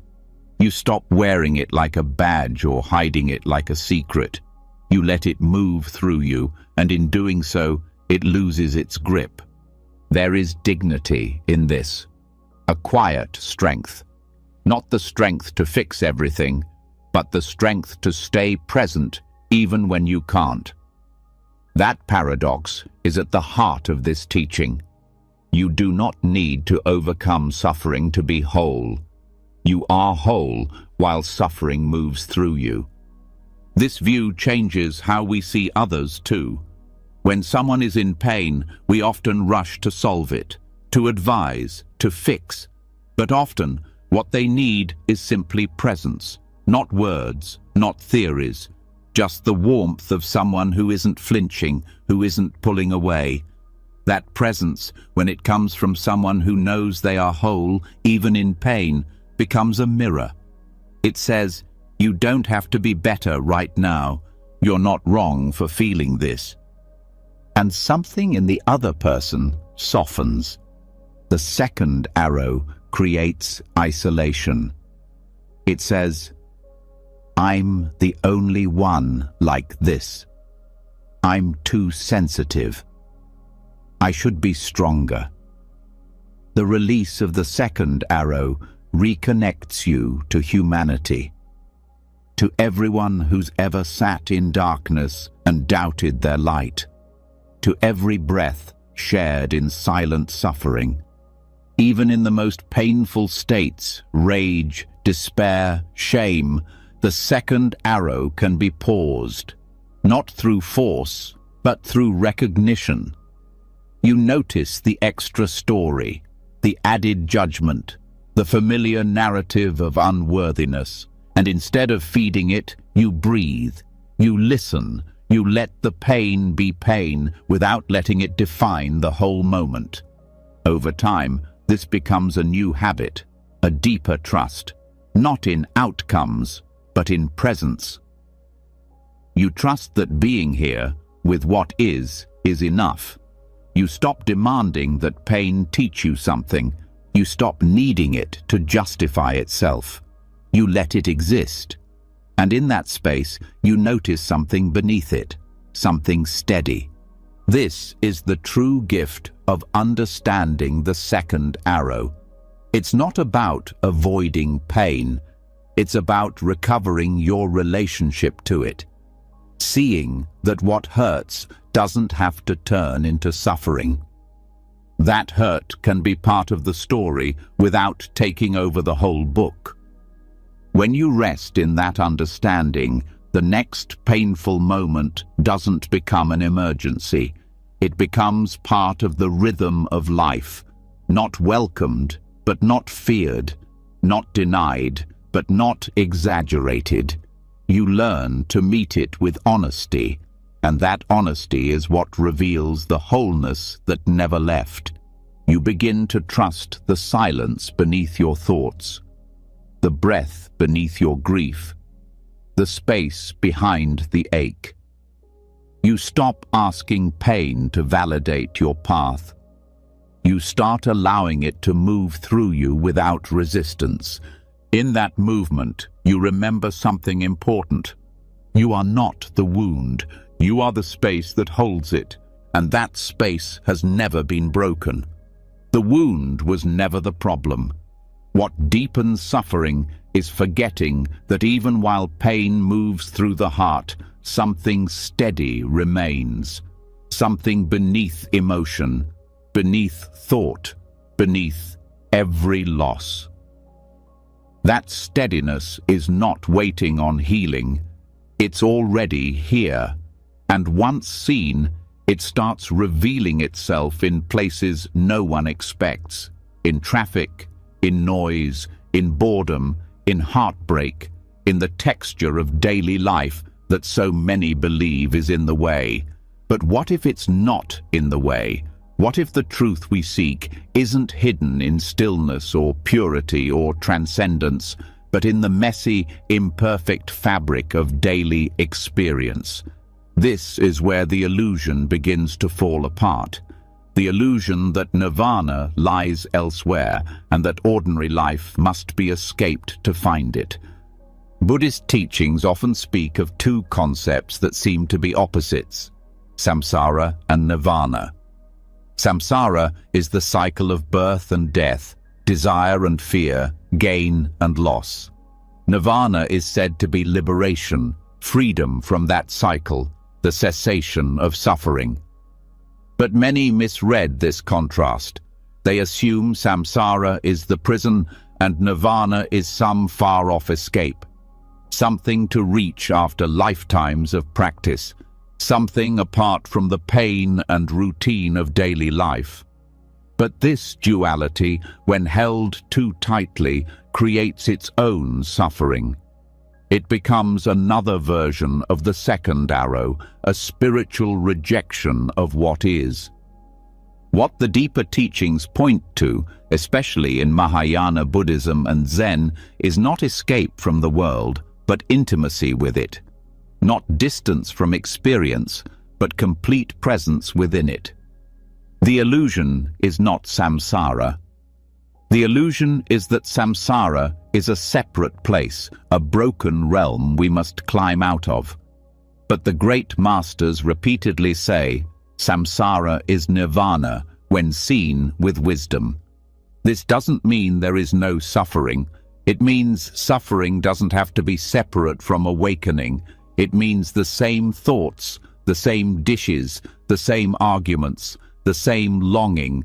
These, too, are where liberation appears. Not because they're pleasant, not because they go away, but because they are not separate from the truth. The core misunderstanding is the belief that enlightenment happens somewhere else, that it's a rarefied state achieved only after perfecting the mind or purifying the heart. But when you look closely, you'll find something more subtle and more beautiful. Enlightenment is simply the absence of resistance to this moment. Not an altered experience, but a clear seeing of what's already here. It doesn't need silence. It doesn't need perfection. It needs your presence. What changes the texture of samsara is not escape. It's recognition. The moment you stop wishing things were different, you notice the life that's always been beating beneath the surface.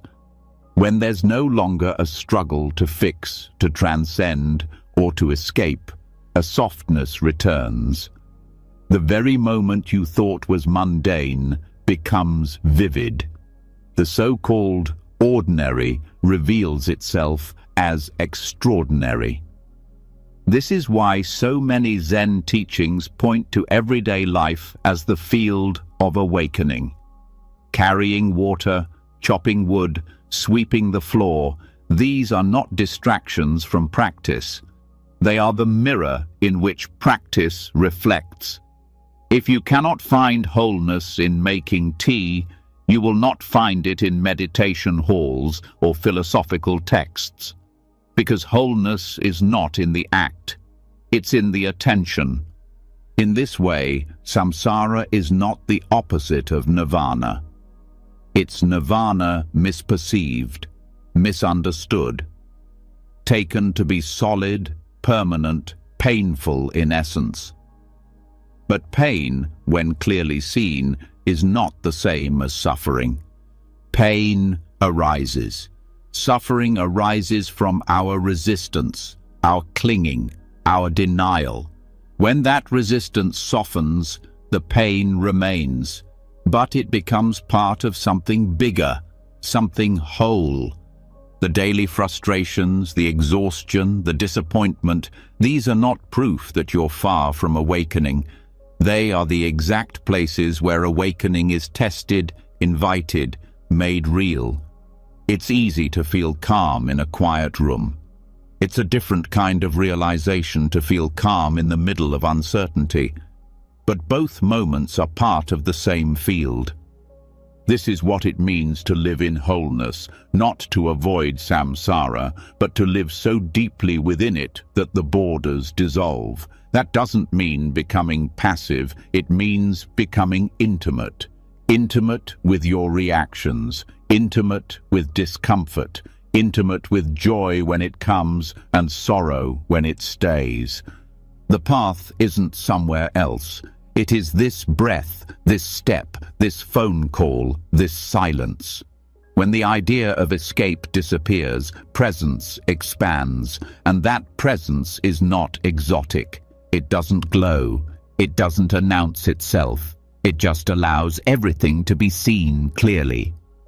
In that clarity, nothing is missing. To believe that nirvana lies outside of samsara is to split your life into sacred and profane, worthy and unworthy, awakened and asleep. That division is what deepens the sense of being lost. Because then you start comparing each moment to an ideal, and every ordinary moment feels like a failure. But the true practice is in seeing that the ideal itself is illusion, that the search for a perfect state is just another form of clinging. When you release the idea that awakening must feel a certain way, you begin to notice it was never absent. Even the thought, this can't be it, is it? In the Chan tradition, this truth is expressed simply, this mind is Buddha. Not a special mind, not a cleansed mind, this very mind, the one with thoughts, with distractions, with desire, not because those things are enlightened, but because what sees them is not touched by them. When you return to the seeing, the drama of samsara loses its hold. And yet, life continues. Bills are still due, bodies still age, loved ones still leave. But even in all of this, there is something that doesn't move. The background doesn't change. Awareness remains steady. That awareness is not waiting on freedom. It is freedom, misunderstood as struggle. When people say, "I just want peace," they often mean they want life to stop being difficult. But the deepest peace isn't the absence of difficulty. It's the end of believing difficulty means something is wrong. When you stop fighting experience, experience stops feeling like the enemy. This is not about liking pain. It's about not needing pain to justify your sense of growth. It's about allowing life to be what it is, messy, unpredictable, alive, without losing your balance. That balance isn't created by controlling samsara. It's found by no longer pushing against it. Even when life is quiet, the mind may still whisper, "This isn't enough." But that whisper doesn't need to be silenced. It needs to be seen, recognized as another ripple in the field. Samsara speaks through craving. Nirvana hears it and does not follow. That hearing, that clear seeing, that soft awareness, this is what transforms everything. Not by removing you from life, but by placing you deeply inside it. The path is not above the world, it's within it. It's in how you listen, how you breathe, how you speak when no one's watching. This shift can't be forced. It comes when striving exhausts itself, when the mind grows tired of climbing stairs that never end, when the heart, in its exhaustion, turns back to what has always been steady, and what it finds there is not new. It's the same silence that was waiting behind every noisy moment, the same stillness in the center of every storm, the same wholeness in every scattered thought. The illusion was that you were far away. The truth is, you never left. Before the ox's story unfolds, remember all the other paths you've walked. The teaching on wholeness in ordinary life, the recognition that seeking itself obscures truth. These were not destinations, but gentle returnings. Each lesson loosened a grasp. Each insight brightened the space around your being. Now, as intentions soften and the mind pauses, here comes one of Zen's oldest maps. Not maps for finding something new, but reminders that what you've been searching for was always within reach. Something silent, something unlost. Even the ox herding series begins without ceremony, with a question easier to ask than to hear. Where have you been all this time? The first image in the series speaks through absence. There is searching, yes, but also confusion. A boy stands at the edge of wilderness, uncertain, aware of lack. This isn't symbolic. You feel it when you realize the part of you that longed for peace never left you. You feel it when you recognize how exhausting the search has been, not because it was wrong, but because it lost touch with the simple presence under you. As the herding unfolds, there is the moment of finding. Not like capturing a wild beast, but noticing that the ox has been standing just beyond the veil of thought. The meeting isn't dramatic, it's not triumphant. It's quiet, honest. There's relief, and for a moment, peace feels possible. Yet Zen doesn't stop there. The ox must be tamed. In the next phases, there is practice, not out of striving, but out of attention. Training isn't about earning worth. It's about gently guiding energy. You learn self-restraint, presence, non-reactivity.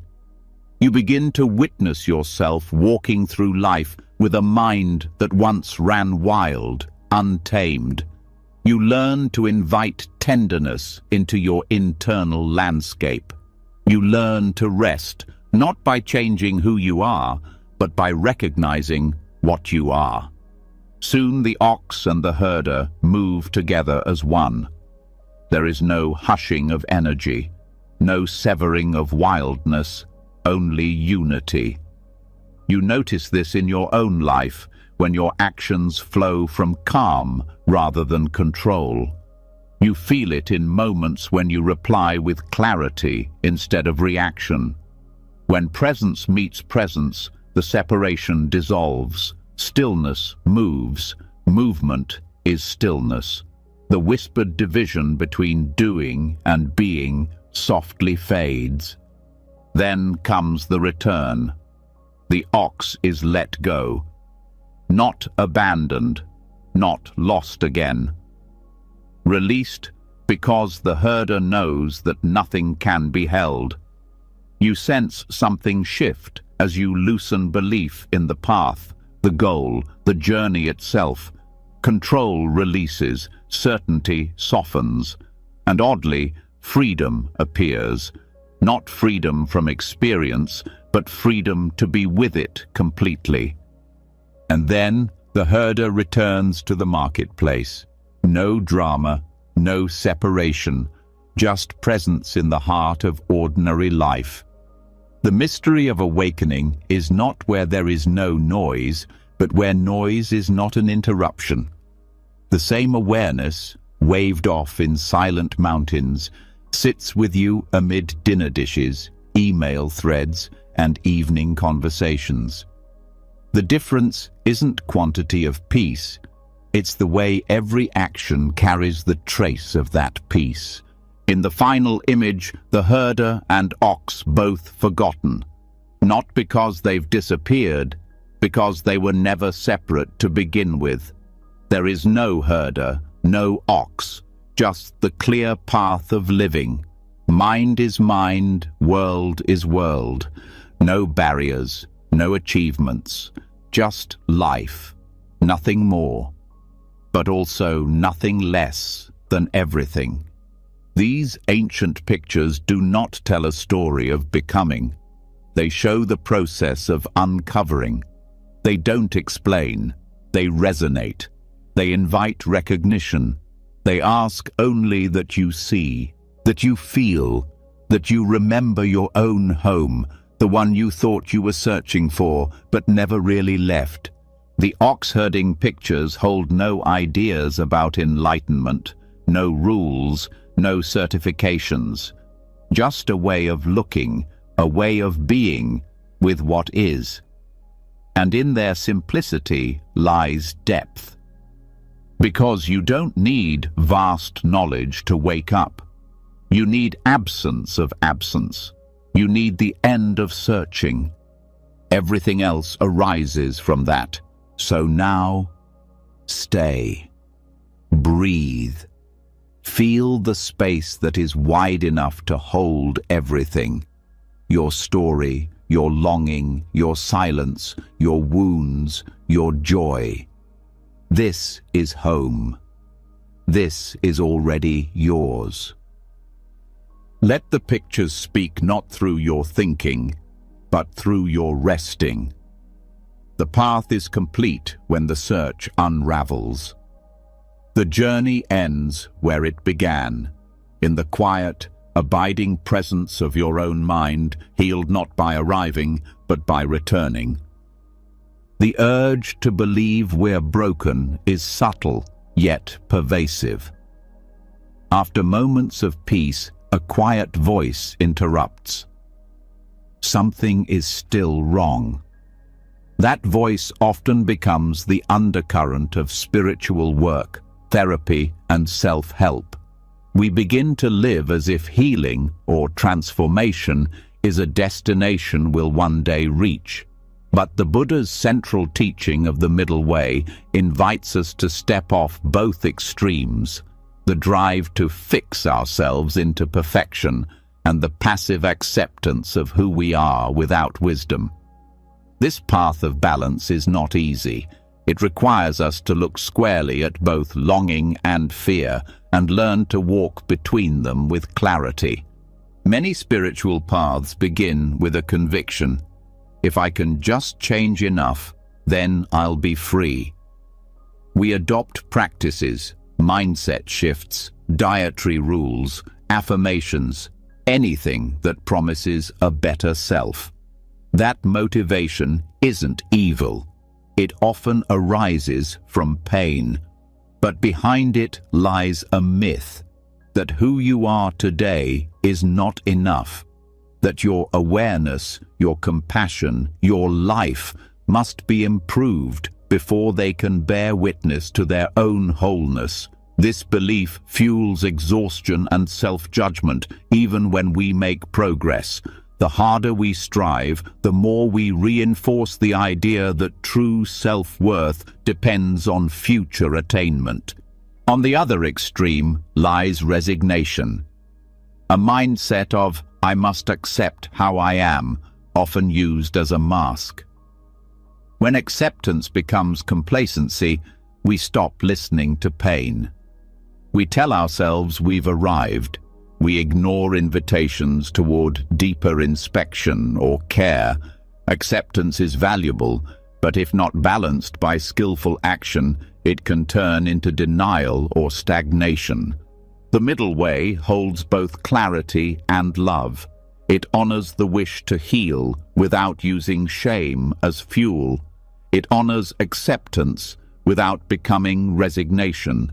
It allows bold intention, but invites surrender when intention becomes fixation. How does this play out in daily life? Imagine early in the morning when restless thoughts wake you. The drive to fix your anxiety may come from love, but if it escalates into "I must cure this immediately" or "I'm weak," it becomes its own suffering. The body tightens, the mind churns, the heart feels heavier. The middle way asks, can you notice the sorrow and still meet the body with kindness? Not fix the anxiety, but offer presence. The path is not erasing fear, it's opening to it and listening through it. In practice, this shifts how you work in the world. Instead of asking, "How productive can I be?" you ask, "How can I act today in a way that includes my limits?" You don't reject busyness or aimlessness. Both can serve and bind. The middle way encourages flexibility. When tired, rest. When capable, engage, and remove nothing from your presence. The middle way also redefines change. When you change behavior, mindset, or habit, it's not because you're broken, it's because you care. When you stop viewing change as correction and start viewing it as deepening, transformation becomes joyous and intelligent, not oppressive. This view dissolves burnout, because transformation is no longer fueled by shame. You don't have to work all the time. You don't have to struggle day after day to be worthy. Transformation becomes part of presence, not a condition of presence. On a cultural level, modern society amplifies extremes. We sell the idea that health, wealth, image, career, spiritual status, all must be upgraded. Social media fuels discontent, turn by turn, each scroll exposing a yardstick. The middle way is resistance. It says, this life is not a glitch. You're permitted to rest between achievements.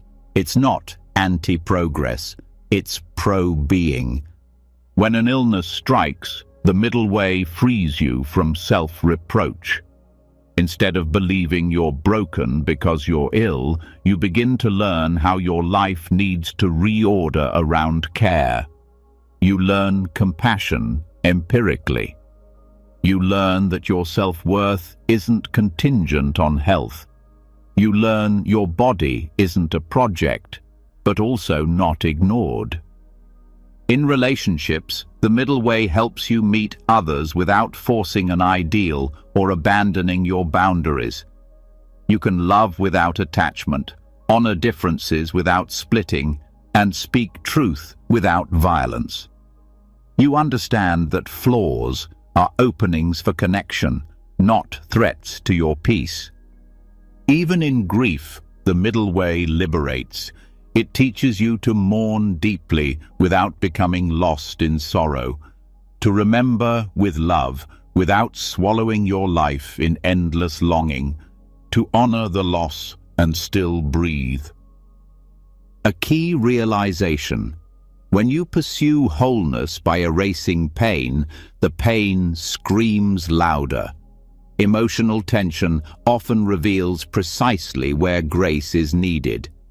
When you stop erasing and start acknowledging, healing begins organically, without armor, without masks. Balance grows from daily habit. The email you don't have to write tonight, the apology you choose to speak, the laughter you allow, the tears you don't rush to hide.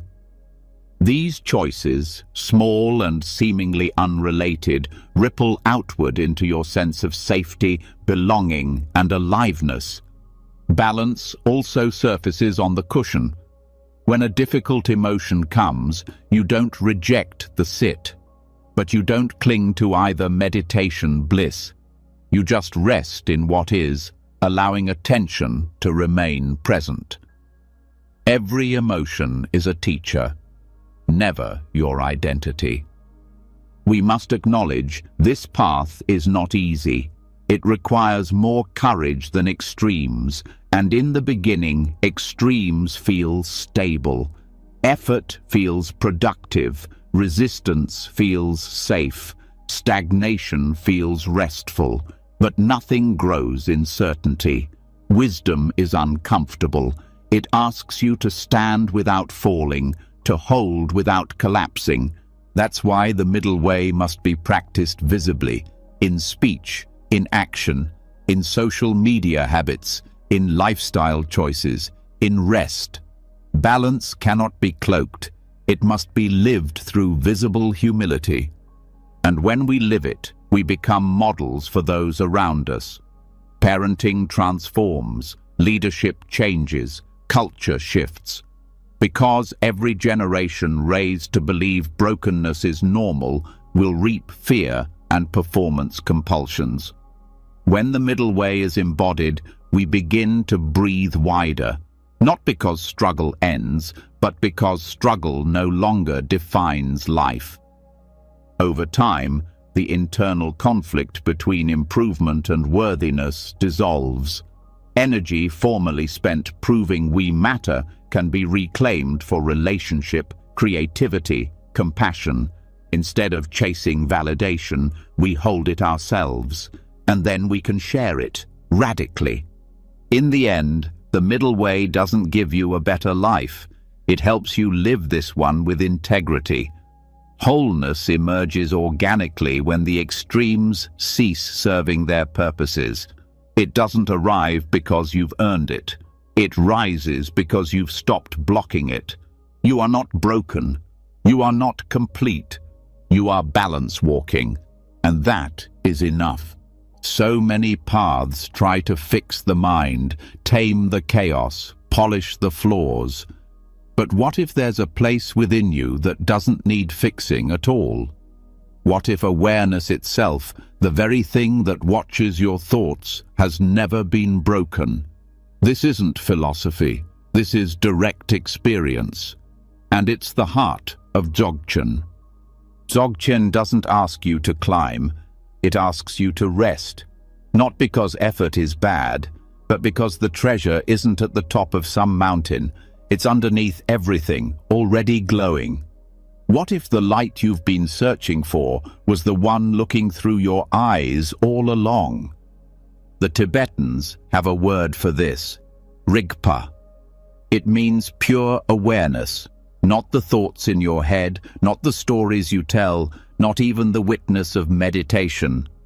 Rigpa is the effortless clarity that never leaves. It doesn't sleep. It doesn't change.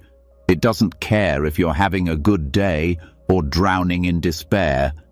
It just is, and it's always whole. Rigpa isn't something you earn. It's what remains when all effort fades. That's the paradox. The moment you stop trying to become awakened, you find what was never unawakened. Dzogchen doesn't give you new tools. It removes the tools, because what needs to be recognized is beyond strategy. This is where most seekers get trapped. They sit with their thoughts, trying to fix them, clean them, purify them. But Rigpa isn't the result of cleaner thinking. It's what watches the storm without ever becoming it. The cloud passes, but the sky doesn't worry. Awareness isn't disturbed by what moves through it. People often confuse their mind with their being, but the mind is a river. Rigpa is the space through which that river flows. You can spend lifetimes rearranging the river, or you can notice the vastness in which it moves. That noticing changes everything. There's a moment in Dzogchen practice called the direct introduction. A master doesn't explain Rigpa to you. They point, not to an idea, but to an experience. The goal isn't to make you believe, it's to help you recognize. Once that recognition lands, no teacher is needed. You become the seeing, you become the light. The ordinary mind says, "I'm not good enough yet." Rigpa doesn't speak that language. It doesn't measure. It doesn't compare. It doesn't even call itself aware. It just shines. The moment you drop the layers, the roles, the spiritual ambition, what's left is Rigpa. It's not dramatic. It's not fireworks. It's still, but it's more alive than anything you've ever known. This awareness isn't cold. It's full of warmth, not the emotional warmth of sentiment, but the radiant compassion that comes from seeing clearly. When you rest in Rigpa, you stop fighting yourself. You stop arguing with your experience. You stop splitting your mind into what's acceptable and what's not. Wholeness is no longer a goal, it's a fact. Every teaching in Dzogchen comes down to this. Stop mistaking the waves for the ocean. Don't chase stillness. Don't chase insight. Notice what never moves. Even when you're lost, Rigpa is not. Even when you doubt, Rigpa doesn't. It holds the joy, the pain, the confusion, the clarity, all without needing any of it to change. That doesn't mean life becomes easy. It means life becomes real. And when you live from Rigpa, you stop playing the game of fixing. You stop turning healing into a job. You start trusting what's always been enough.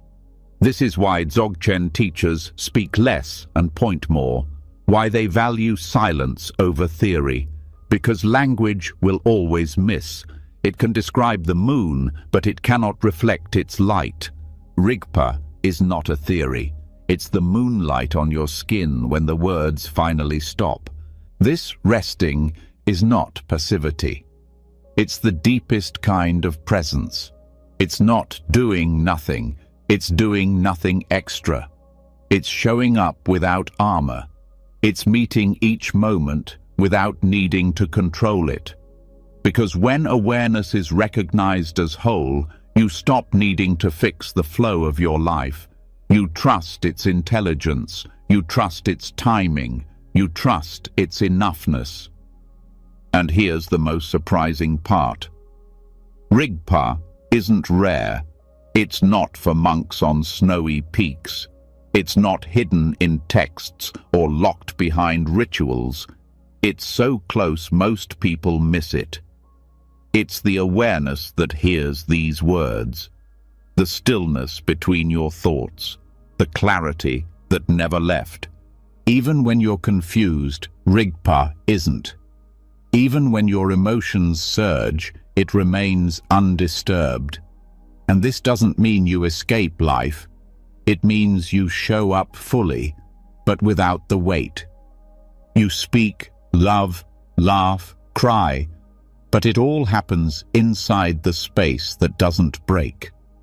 You don't have to stop thoughts to rest in Rigpa. You don't have to become pure. You don't have to feel calm. You simply have to stop looking somewhere else. Let the thoughts be. Let the noise come, and notice the one who notices. That's the return.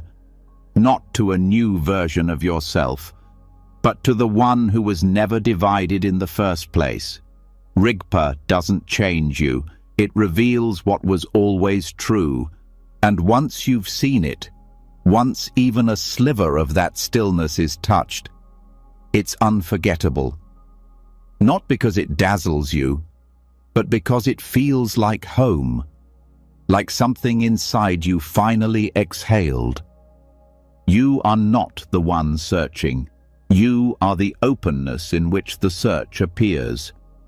The teachings of Dzogchen don't make you better. They help you remember. That's why the masters say, don't try to improve the mind. Recognize the awareness behind it. That's the invitation to stop chasing, to stop dividing, to rest. And in that rest, to remember that awareness, your awareness, is already whole. Let's stay here a little longer, not rushing to the next idea, just resting, just noticing, just letting the light of Rigpa shine through all the layers we thought we needed. And feeling even now that maybe, just maybe, we were never broken to begin with. Even the most intricate answers unravel under the weight of silence. The previous path led us to see awareness not as something gained, but as something always present. But what if that presence doesn't need to be understood at all? What if the final liberation is not in discovering more, but in resting inside the absence of need to discover anything further?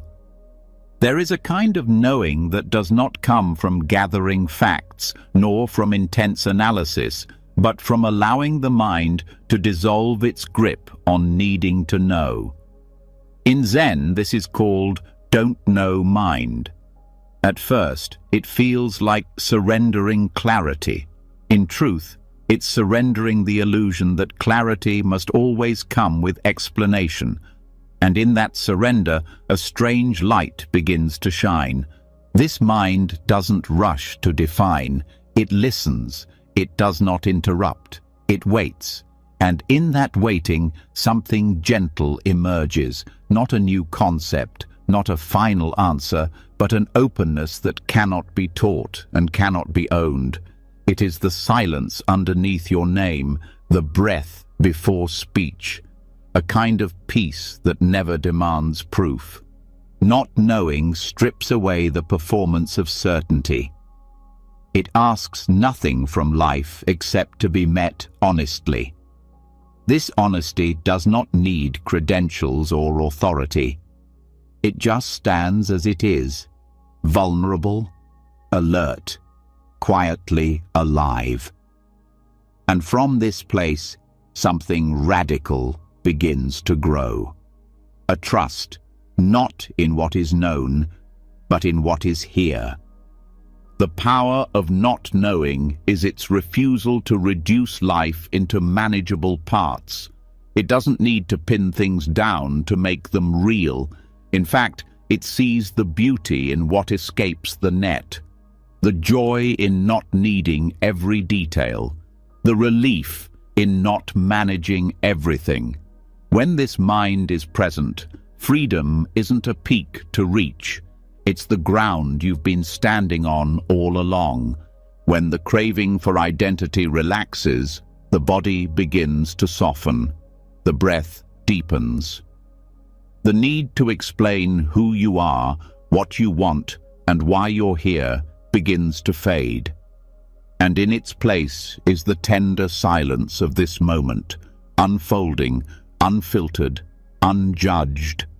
This is not laziness, it's aliveness, pure and unscripted, A child looking at the world without the fog of concepts, not because the child is empty, but because nothing is in the way. That same clarity waits behind every adult mind, behind the efforts, behind the knowledge, behind the roles we rehearse. Letting go of needing to know does not mean abandoning discernment. It means seeing without grasping, acting without clinging, loving without controlling. It means letting reality present itself in its own language, on its own terms. Spiritual seeking often begins with a hunger for truth, but eventually even truth becomes too small to hold what's actually happening. Words break, teachings fade, systems crack, and there you are, still breathing, still here, still not knowing, and suddenly that is enough. In the heart of don't know mind, love becomes simpler. It's no longer strategic or idealized. It becomes the capacity to stay with someone, not because you understand them, but because you don't have to. You stop projecting, you stop fixing, you stop assigning meaning. And in that stopping, love breathes again. Not knowing also dissolves fear, because fear feeds on the need for certainty. It builds its walls from forecasts and scenarios and what-ifs. But if you do not require the future to be clear, then fear has nowhere to live. It dissipates like mist under morning sun. The deepest wisdom in many traditions does not come in answers. It comes in presence. A teacher who smiles without needing to explain. A mountain that sits in silence. A cup of tea handed to you without commentary. This is not the absence of meaning. It is the refusal to limit it. When the mind stops needing to define everything, intuition begins to whisper. Not the loud voice of desire or fear, but the subtle guidance of alignment. A sense of rightness without explanation. A direction felt, not argued. This kind of clarity does not come from thought. It comes from contact with reality, with life, with self, stripped of story. Even your deepest suffering, when held in this space, changes shape. You no longer ask, "Why me?" or "What does this mean?" You stop building narratives around pain. You just sit with it as it is, and somehow this dissolves its grip, because pain thrives on resistance, but in presence it moves. This non-knowing isn't passive. It's curious. It wonders, but doesn't demand. It feels, but doesn't panic. It observes, but doesn't conclude. It's the mind of the beginner, the artist before the brush hits canvas, the musician before the first note, a readiness to meet what comes without insisting it match a plan. You start to realize that most suffering is born not from life, but from your interpretations, from the pressure to resolve, from the need to appear certain, from the hunger to always make sense. And when that pressure is released, life becomes surprisingly gentle, even in its chaos. Letting go of knowing means letting go of who you think you are, not to become no one, but to become unbound, to be the sky, not the weather, to stop narrowing your worth into roles and achievements, to stop needing to be someone, and in that space there is room for everything. This way of being doesn't retreat from the world, it engages more fully, but it doesn't bring the baggage of rigid knowing. It moves lightly, it adapts, it dances, it learns without fear and listens without agenda. It stops needing every conversation to conclude, every moment to be meaningful. It just shows up. You begin to meet others not as ideas, but as mysteries. And when you do that, judgment begins to fade. You don't need to categorize. You don't need to win. You don't need to change them. You simply meet them again and again in each breath. And this becomes love, without decoration, without definition. This don't know is not the same as confusion. Confusion is a fog. Not knowing is clarity without boundary. It's not lostness, it's openness. It trusts the unfolding of things. It says yes to now, even if now is unclear. Even in grief, not knowing is a balm. It doesn't argue with what's gone. It doesn't pretend to understand why loss hurts. It just stays. It places a hand on the wound and says nothing. And somehow, in that nothing, healing begins. Not because answers were found, but because presence was offered. There's a deep intelligence in this mind, but it cannot be quoted or taught. It moves through experience. It lives in quiet moments of choice. It lives in silence after a hard truth. It lives in the gaze you give a stranger when neither of you knows what to say. In many Zen teachings, the greatest realization is often followed by laughter, because the seeker realizes that everything they were searching for was always here, and that all their questions, while sincere, were never necessary to begin with. The answer wasn't hidden. It was never in the realm of answers. This isn't about giving up thought. It's about giving up bondage to thought. Letting the mind rest when it's done its work. Letting being lead. Letting quiet carry you. In that quiet, things become obvious without explanation. Joy returns, not because everything is solved, but because nothing needs to be solved. Connection deepens, not because people are figured out, but because they are felt.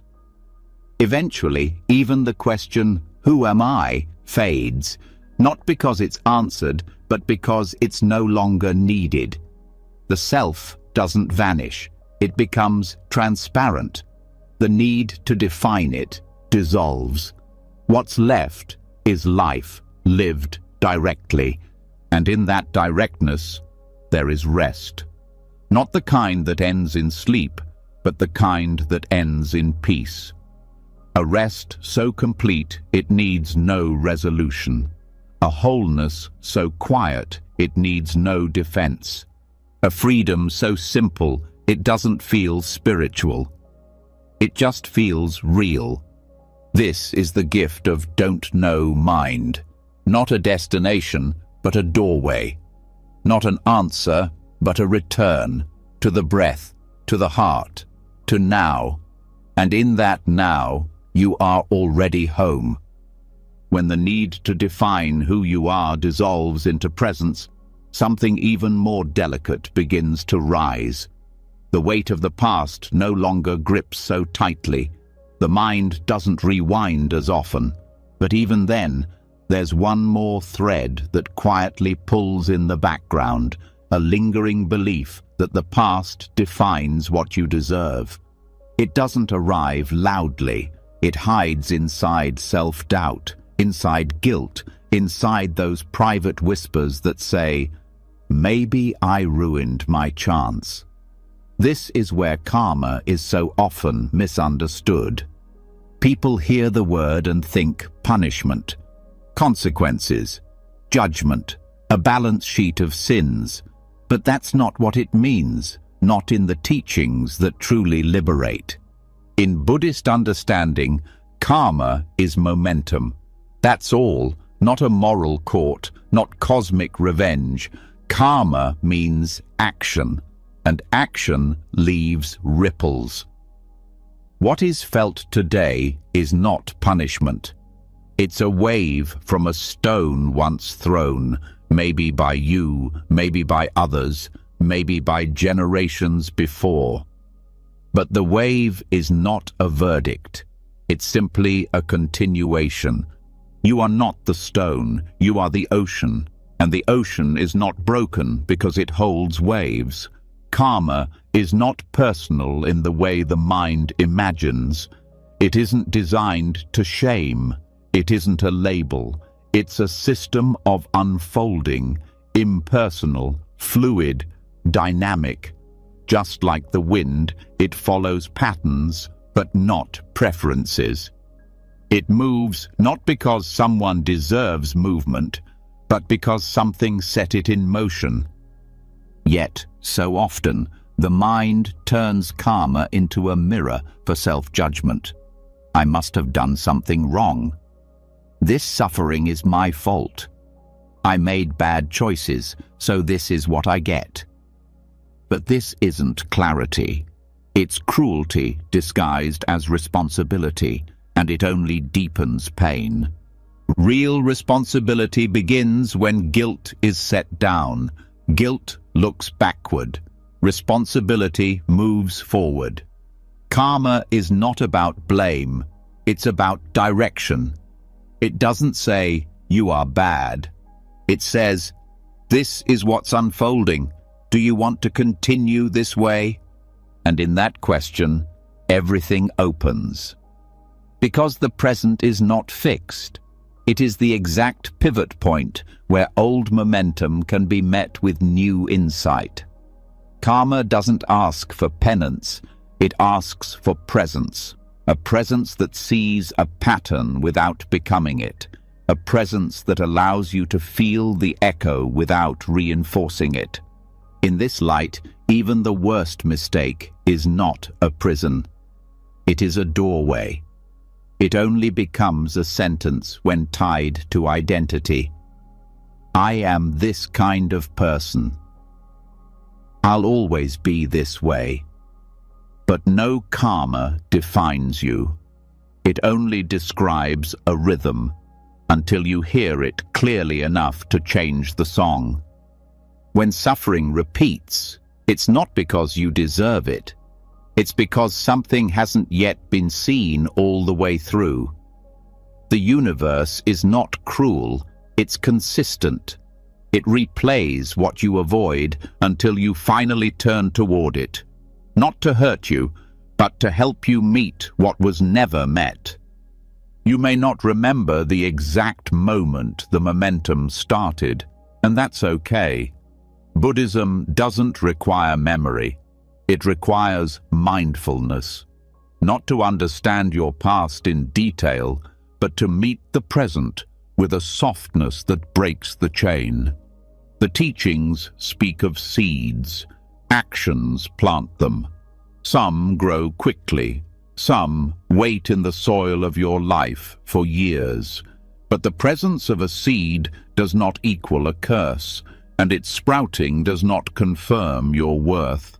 It only confirms nature. Water the seeds you want. Stop feeding the ones you don't. Karma moves like weather, not like law. Sometimes storms arise because of conditions you didn't cause. Sometimes sunshine breaks through without explanation. Your job is not to take credit or blame. Your job is to walk with wisdom, umbrella in hand if needed, open-hearted either way. This view dissolves the shame that often follows us in silence, the thoughts we don't speak out loud, the regret buried beneath the smile, the inner tension that comes from believing we are broken, that we've already failed. Karma doesn't say you've failed. It says you're alive, and this is where your aliveness has landed. No teaching ever said the past can't be painful, but none of it requires you to hate yourself. Pain is valid, sorrow is real, but guilt is optional, especially the kind that leads to paralysis, especially the kind that prevents healing, especially the kind that whispers you're not worthy of peace. Buddhism invites you to shift your gaze from "what did I do wrong" to "what is needed now," from Am I being punished? 2. What is this moment calling for? It removes the drama from destiny and brings you back to cause and effect, without the poison of shame.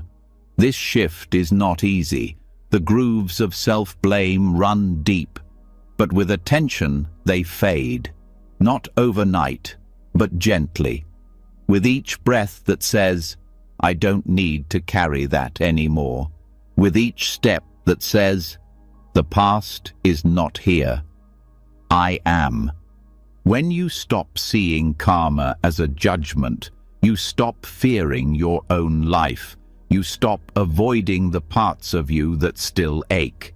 You begin to listen to them, and in that listening, the past softens, the grip loosens, and what once felt like a curse becomes a teacher. This doesn't mean abandoning ethics. Karma reminds us that actions matter. Words shape the world. Intentions ripple. But these truths don't demand shame. They invite care. They whisper, be awake, not because you're being watched, but because you're part of something delicate. The most liberating insight is this: you can change direction without changing your past. You do not need to rewrite your history to create a new future. You only need to meet this moment without resistance, without the story of who you were, without the weight of who you think you should be. The ones who seem most at peace are rarely the ones with the smoothest past. They are the ones who stopped dragging it, who held it with tenderness, who let it become compost instead of a cage. The past cannot be undone, but its impact can be re-seen. Karma is not a life sentence. It's a flow. You are not the crimes of your youth. You are not the mistakes of last year. You are not even the habit you repeated yesterday. You are the awareness that sees all of it and chooses something gentler now. And this awareness, this clarity, is always accessible. No matter what you've done, no matter how long you've wandered, no matter how convinced you were that you had to earn your worth back, you never lost it. You only believed a story that wasn't true. Every time you stop and breathe deeply, you interrupt the chain. Every time you offer forgiveness instead of resentment, you loosen the pattern. Every time you choose silence instead of reaction, or action instead of fear, or love instead of hiding, you shift the current, even in the smallest ways, even with the subtlest gestures, a softer tone, a second thought, a hand extended. Karma turns not by force, but by presence. So let go of the belief that you are permanently stained. You are not the worst thing you've ever done. You are not even the most repeated thing you've done. You are the one who sees, who feels, who learns. You are the one who is still here. And if you are still here, then change is not only possible, it's happening. Forgiveness does not come from forgetting the past. It comes from refusing to be defined by it. It does not mean pretending nothing happened. It means knowing something happened and still opening your heart anyway. That's how karma heals, not by being paid off, but by being held differently. This is what the Buddha meant when he taught that karma is not a prison. It is a mirror, a teacher, a stream you can step out of, a pattern you can bow to without continuing. The old patterns may whisper, but they cannot command. Not if you meet them with kindness, not if you no longer confuse them with who you are. So meet them, not with fists, not with fear, but with the strength of someone who no longer flinches at their own reflection. You do not need to be punished to be free. You do not need to be perfect to begin again. You do not need to earn stillness. It is already here, in this breath, waiting for you to notice. The past only has power if you carry it into now. Let it rest. Let it bless you with lessons, and then let it return to the soil. You are not your karma. You are not your past. You are this awareness, this possibility, this breath. And that is enough. Always.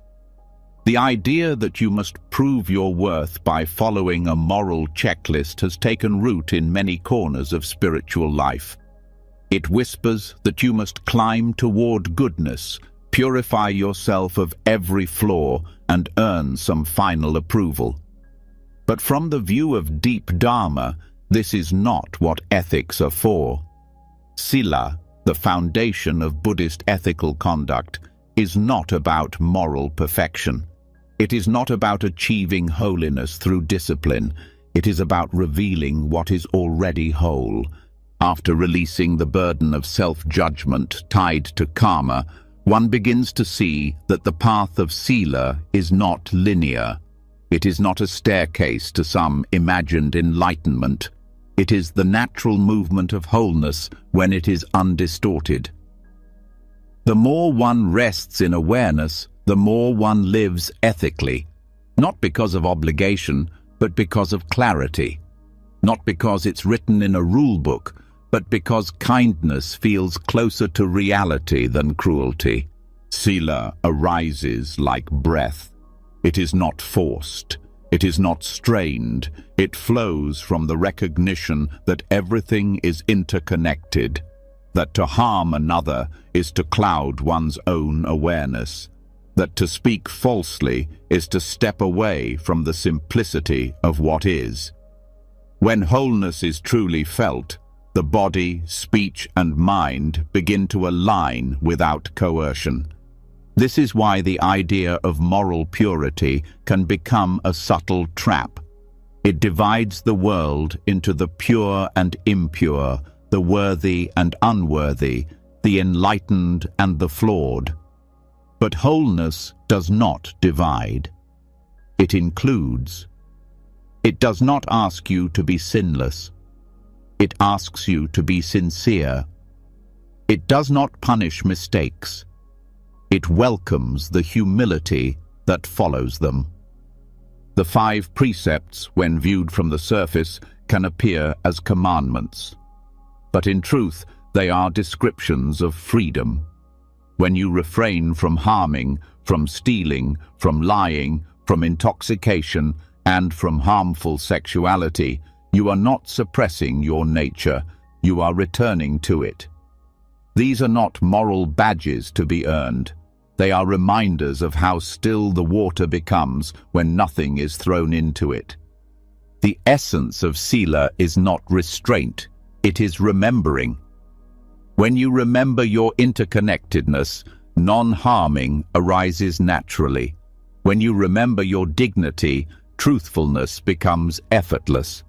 When you remember your clarity, you do not need intoxication. It is not about trying harder, it is about forgetting less. This reframing is crucial. Because so many walk the spiritual path with a heavy heart, constantly checking themselves against a set of ideals, and in doing so, they subtly reinforce the very thing Buddhism seeks to dissolve, the illusion of a fixed self striving for perfection. But Sila, rightly understood, is not the domain of a self trying to be better. It is the fragrance of a mind that has touched its own nature. To walk the path of ethics from this place is to feel peace not as a reward, but as a companion. It is not about fearing mistakes. It is about learning how to respond when they happen. Because even when the mind forgets itself and acts out of delusion, there is something in you that knows the truth. And that knowing is what Sila bows to. The great teachers often described ethical conduct not as discipline, but as alignment.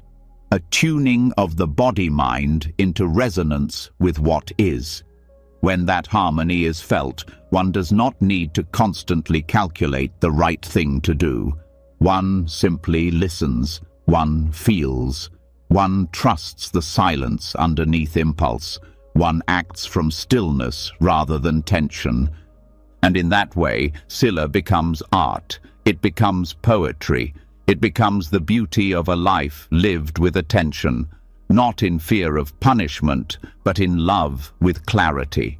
It is not about suppressing desire, it is about understanding it deeply enough that you are no longer ruled by it. This understanding leads to compassion, because once it is seen that harmful behavior arises from forgetting, from fear, from delusion, there is less hatred toward those who act out. There is more space, more sorrow, yes, but also more tenderness. You see yourself in their confusion, and you also remember that confusion does not define anyone. This is why Sila is not offense. It is a mirror. It reflects your state of being, not your worth. It shows you where you are in relationship with the present moment. When ethics are broken, it is not a sign of failure. It is a signal that something has been lost in awareness. And that loss is not a condemnation. It is a call to return. That return is not dramatic. It does not require vows or guilt. It requires honesty. It requires the courage to see clearly what happened, why it happened, and what was forgotten in the process. And once seen, that clarity becomes your teacher, not as a voice of shame, but as a gentle hand pointing you home. This view also changes how we relate to others. Instead of labeling people as good or bad, we begin to see their behavior as degrees of remembering. When someone lies, it is not because they are evil, it is because they have lost touch with the safety of truth. When someone harms, it is not because they are beyond redemption, it is because they cannot yet see the full weight of their impact. When Sila is practiced in this spirit, it becomes spacious. It leaves room for complexity. It leaves room for growth. It does not tighten around you like armor. It opens around you like air. It holds the paradox that you can both act unskillfully and still be whole, that you can stumble and still be sincere, that you can forget and still be welcome. This is why ethics in Buddhism are never presented as a test to pass. They are presented as medicine. And every medicine works only if it is understood in the context of the illness. The illness here is not sin, it is separation. It is forgetting who and what you are. The cure is not obedience. It is remembering your original intimacy with all life. When this is seen, even repentance changes. It is no longer about proving you're sorry. It is about reconnecting with the part of you that never wanted to harm in the first place. It is about listening to what pain taught you, not punishing yourself for having caused it. It is about bowing not to shame, but to wisdom. This wisdom begins to reshape your world, because as you live from a place of embodied ethics, your surroundings respond.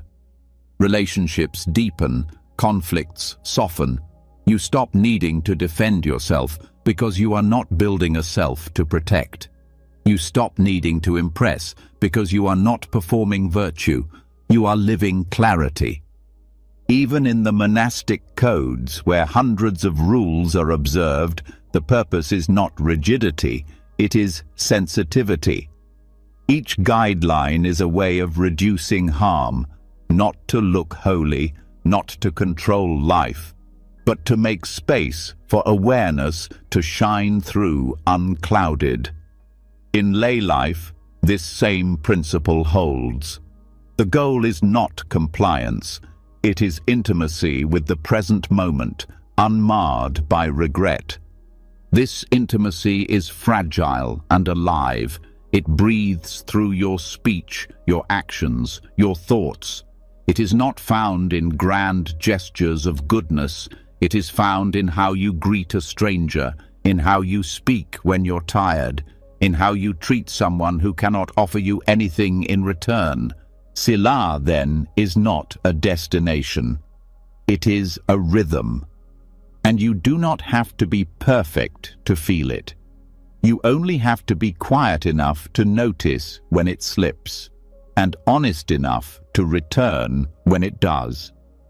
This honesty builds trust, not with others, but with yourself.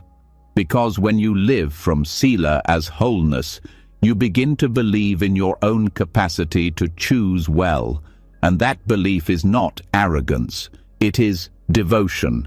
It is a devotion to life lived with eyes open, heart open, hands open.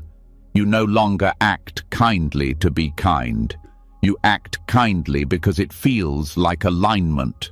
You no longer avoid harm to be moral. You avoid harm because it feels like violence to your own nature. The rules dissolve. What remains is the deep intuition that this moment, this breath, this being is sacred, and so you treat it that way. This treatment becomes your teacher.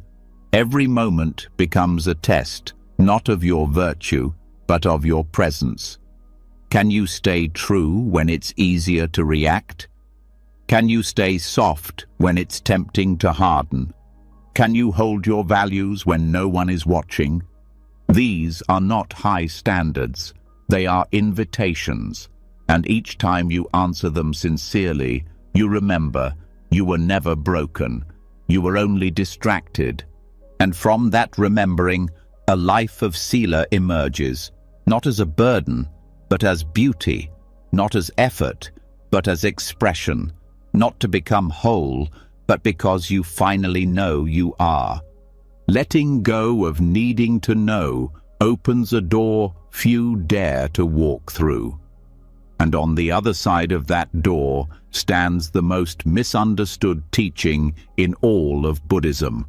Not a call to erase yourself, but an invitation to see that what you called yourself was never confined to a name, a body, or a storyline. This teaching doesn't leave you empty. It leaves you free, not broken, not lost, not erased, but finally unharmed by the constant strain of trying to prove you exist. The doctrine of no self isn't a denial of being, it's the release of pretending to be something solid, separate, or permanent. At first, this feels like a loss, the loss of ground, the loss of identity, the loss of who you thought you were. But what's actually vanishing is not your essence. It's the scaffolding built around a misunderstanding. And once it falls, what remains isn't a void, but space. Space that was never missing, only hidden behind clinging. The teaching of anatta, or not self, isn't nihilism. It's not about saying there's no person here. It's about recognizing that what's here isn't something that can be held in concepts or locked into a shape. The ordinary mind keeps trying to carve out a fixed self from experience, something that can be labeled, held up, admired, or defended. But experience is flowing, momentary, uncontrollable. It rises, changes, passes, and the more one examines it with honesty, the more the center starts to dissolve. Thoughts don't happen by you. They just appear. Feelings rise without your permission. Memories play without being summoned. Even the sense of I that says, I'm thinking, is just another arising phenomenon. Part of the movie, not the projector. And yet, none of this means there's something wrong with you. In fact, it's only when the illusion of a separate, fixed self begins to fade that a deeper wholeness comes forward. A wholeness not built on roles, achievements, trauma, or narratives. A wholeness not born from control. It is the wholeness of life itself before it got sliced up into me and not me. To see this is not to stop existing, it's to stop resisting. The ego's idea of self is built on resistance, resisting impermanence, resisting uncertainty, resisting vulnerability. It's constantly patching holes, explaining itself, holding its breath. But what if none of that was necessary? What if the truth is that you were never the thing that needed fixing, defining, or protecting? There's a paradox here. The less you define yourself, the more fully you can be. Because now, being doesn't have to pass through a filter of approval. It doesn't have to make sense. It doesn't have to match a story. You can laugh without wondering if it fits your identity. You can cry without needing a reason. You can rest without guilt. This is not spiritual theory. This is the lived experience of millions who've sat in silence long enough to watch the self unravel, not into nothing, but into freedom. They didn't disappear. They became clear. Clear like a window, not a sculpture. No need to be admired, just open. And through that openness, compassion flows more easily. Because if there's no fixed self to defend, there's also no other to attack. So much of human conflict is born from the belief in a solid, separate self. I am this, and you are that. I'm right, and you're wrong. I've been hurt, and you're the cause. But when the self becomes more spacious, those walls soften. The grip loosens. There's room to breathe. Room to see that the other person's pain isn't separate from your own. That their confusion isn't a threat, but a mirror. Anatta shows that what you call you is a verb, not a noun. It's movement, not a monument. It's weather, not a statue. And when this is seen, not just believed but felt, the tension that once followed you everywhere starts to fall away. There's no longer a self-image to manage, no longer a performance to maintain. Just the unfolding of this moment, with no one needing to own it. This doesn't mean life becomes passive, quite the opposite. Action becomes more alive because it's no longer delayed by hesitation, by self-doubt, by mental rehearsal. When there's no fixed self to protect, there's also no fear of failure. You simply act, you speak, you respond. And that responsiveness is grounded not in identity, but in reality. The path of no self also transforms how you relate to memory. Instead of using the past to reinforce a fixed identity, I'm the one who was abandoned, I'm the one who succeeded, you start to see memory as passing clouds, not lies, but not absolute truth either. Just another appearance in the mind, rising and fading like everything else. This loosens the grip of trauma, not by erasing what happened, but by seeing it clearly without making it who you are. In this clarity, forgiveness becomes less about effort and more about understanding. You forgive not because the past was okay, but because you no longer need to carry a version of yourself that was frozen in it. You see that even your worst moments didn't define you.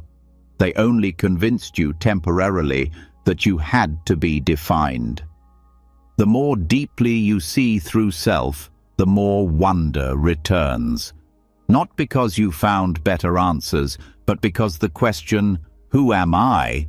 becomes a kind of music rather than a demand. You start living the question instead of trying to trap it in a definition. And from this place, even silence feels full, Even pain feels held.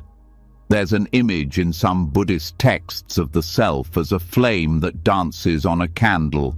It lights the room, but it has no shape you can hold. You can't grab it. You can't put it in a jar. It's alive, but it's not a thing. That's what you are. Alive, luminous, in motion, but not graspable. And the beauty is, you don't need to be, because nothing is missing. This is the wholeness that comes not from assembling perfect parts, but from dropping the need to hold yourself together. You are not a broken puzzle. You are the spaciousness in which all the pieces rise and fall. And when there's no longer a demand to be a finished product, a deeper peace emerges, a peace that holds all your changes, your messiness, your contradictions, not as errors, but as waves in an ocean that never stopped being whole. And this ocean doesn't need you to be perfect. It doesn't even need you to be consistent. It just needs you to stop trying to be a self you can finally accept. That struggle, the one that says, if I could just fix this, then I'd be enough, is based on the belief that there is an enduring self underneath it all that must be improved. But when that belief softens, what's left is presence, not improved, not perfected, just open. You still feel, you still fail, you still get tired, but now there's no one behind it all taking score. There's no judge hiding in your chest. There's just this unfolding experience, moment by moment, with no need to claim it. This is why some teachers say awakening is not a becoming, it's a vanishing, but not into nothingness, into freedom. The freedom of no longer needing to carry what was never yours to begin with. And this freedom doesn't remove love, it deepens it. Because now you don't love others as a fixed self, loving another fixed self. You love them as the dance of life meeting itself. You hold space not because it's your role, but because it's your nature. You care without needing credit. You show up without needing to be seen. Because the one who needed applause, needed reassurance, needed confirmation, that one has dissolved, and what's left is breathtaking. It's not dramatic, it's not loud. It doesn't walk into a room and demand recognition. It just breathes, it just listens, it just lives. It eats when hungry, it sleeps when tired, it cries when hurting. And it does all this without a story to maintain. This is the paradox at the heart of Buddhism. The self never existed, and yet you are whole. Not because of what you possess, but because of what you no longer cling to. Wholeness is not the result of becoming. It is the absence of fragmentation. And fragmentation only exists when we believe we must hold everything together. Letting that go doesn't make you less human. It makes you real. So the invitation is not to find yourself. It's to stop pretending you ever lost yourself. There was never a self to lose. Only layers of habit, thought, and identification that wrapped around the mystery of presence. And now that they begin to fall, what's left isn't a void. It's everything. The path of no self is not cold. It is the warmest thing there is, because it removes the distance between you and life, between you and love, between you and peace. It does not require you to become anything new, only to stop believing in what never was. And when that belief fades, the struggle ends. And what begins is something softer than words can hold. Before any thought labels the moment, There is something quiet, a stillness so subtle most miss it. Yet it is here, underneath every reaction, every assumption, every grasping for meaning. It's not created by effort or belief. It's not the result of practice. It's already present, unshaped, untouched, and unmistakably whole. The deepest peace isn't something reached after 1,000 thoughts. It's in the space before the first one appears. After the paradox of no self softens the illusion of identity, what's revealed is not confusion, but a clarity too immediate to be described. The self was always slightly delayed, responding, rehearsing, measuring. But wholeness exists before that delay, before the inner commentary begins, before the old pattern reacts. This is the space between the match striking and the fire catching. Most never notice it. But that instant, before thought, is where the unconditioned lives. It's here mindfulness becomes more than technique. It becomes doorway. Not a tool to improve something, but a lens through which the silence behind the noise is seen. Mindfulness allows you to feel the breath without naming it, to hear a bird without calling it beautiful, to feel a hand without saying mine. In this raw awareness, life shows up as it is, not as the mind filters it. The mind is fast. It wants to move quickly from sensation to explanation, from sound to story. But mindfulness slows perception just enough to catch the first moment of contact. And what's found there is pure. Before thought, there is no problem. Before thought, there is no lack. Before thought, nothing is broken. There's only the unfolding of reality, with no one in it to judge, correct, or resist. That first instant is not empty in the way people fear. It's not blankness. It's aliveness without boundary, peace without opposite, awareness not clinging to a thing.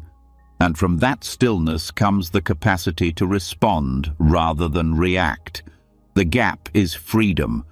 The one who notices the space can choose, but the one who skips over it remains a prisoner of habit. In truth, most reactions are rehearsals.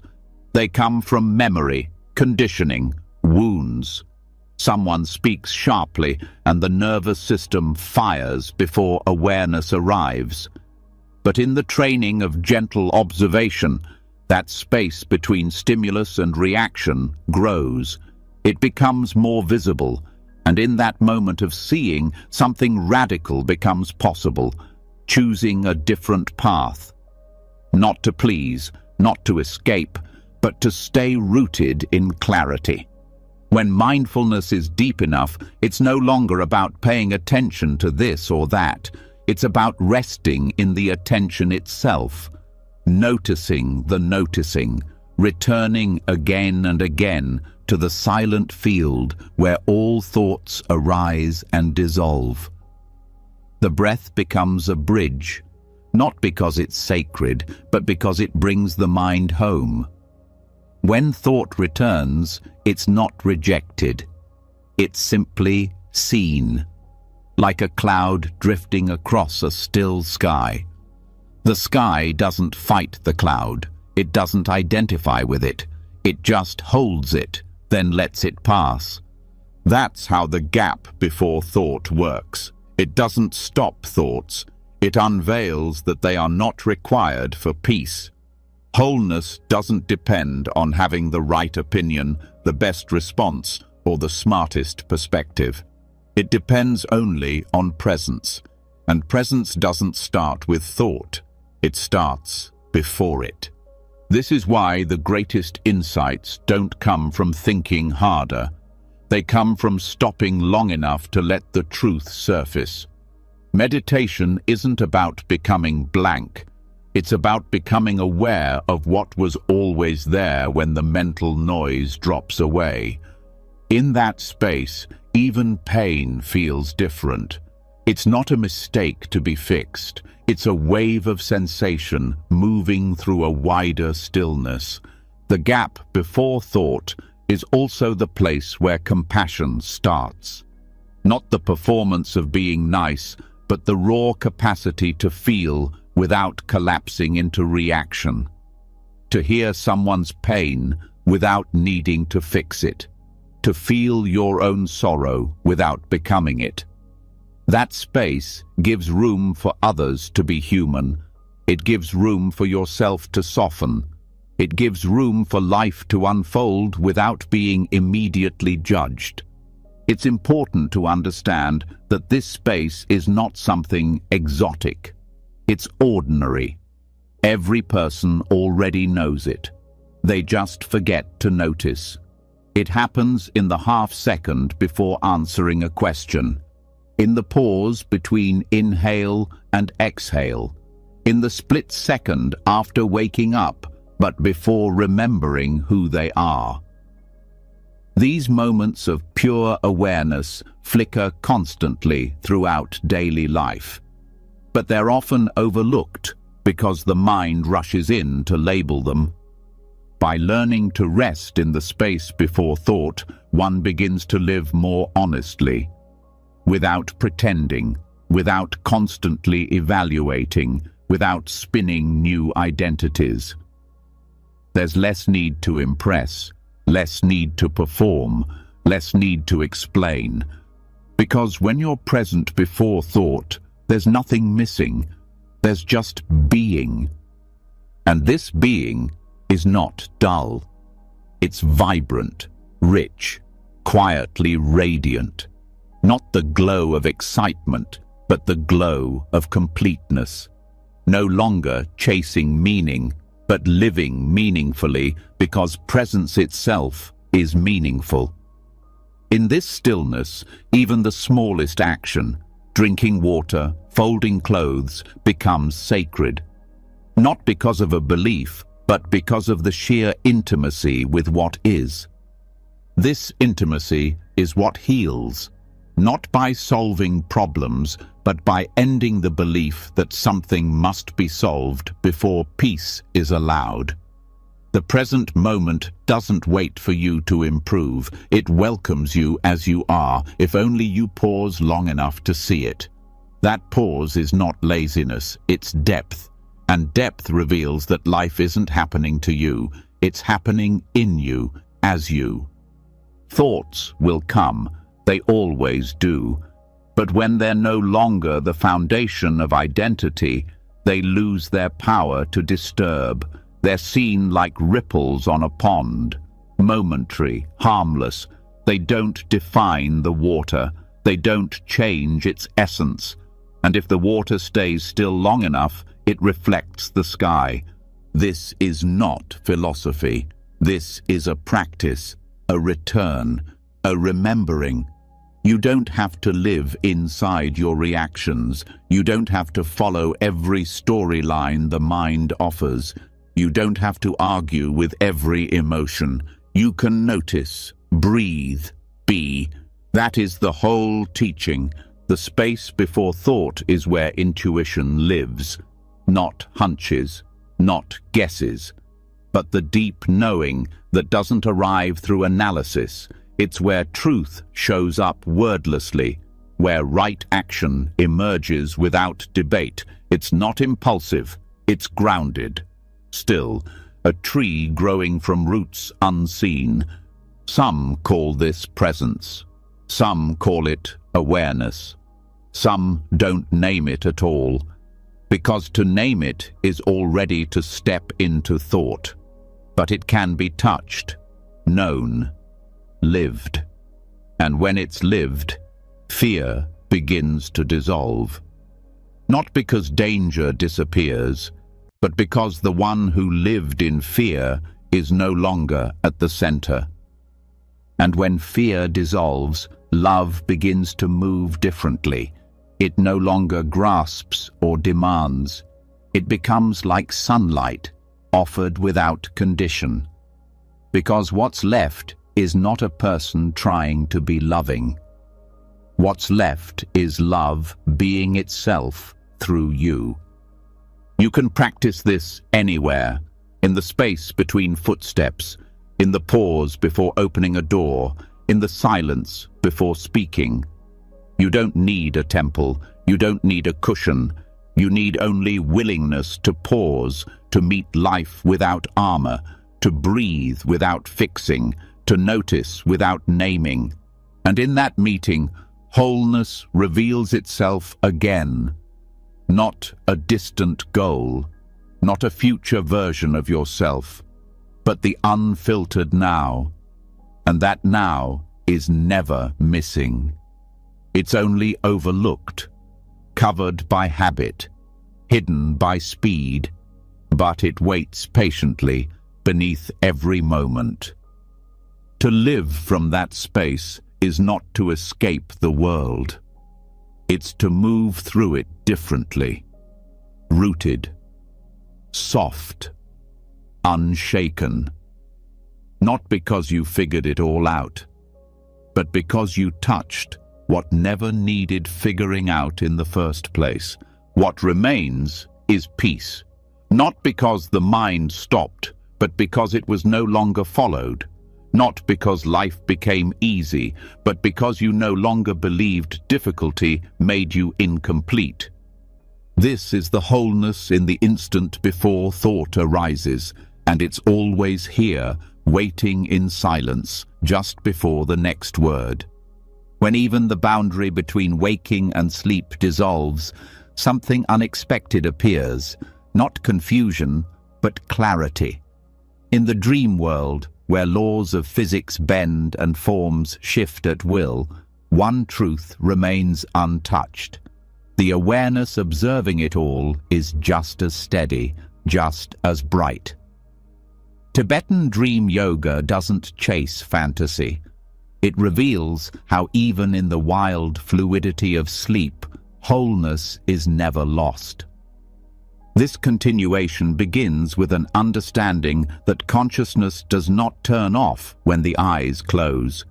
It simply transitions, expressing itself through symbols, images, and movement shaped by memory and emotion. But beneath the dream scenery lies the same luminous presence that was available before thought during waking life. The dream is not the illusion. Believing the dreamer is separate from it, that's the illusion. Dream yoga begins where that confusion ends.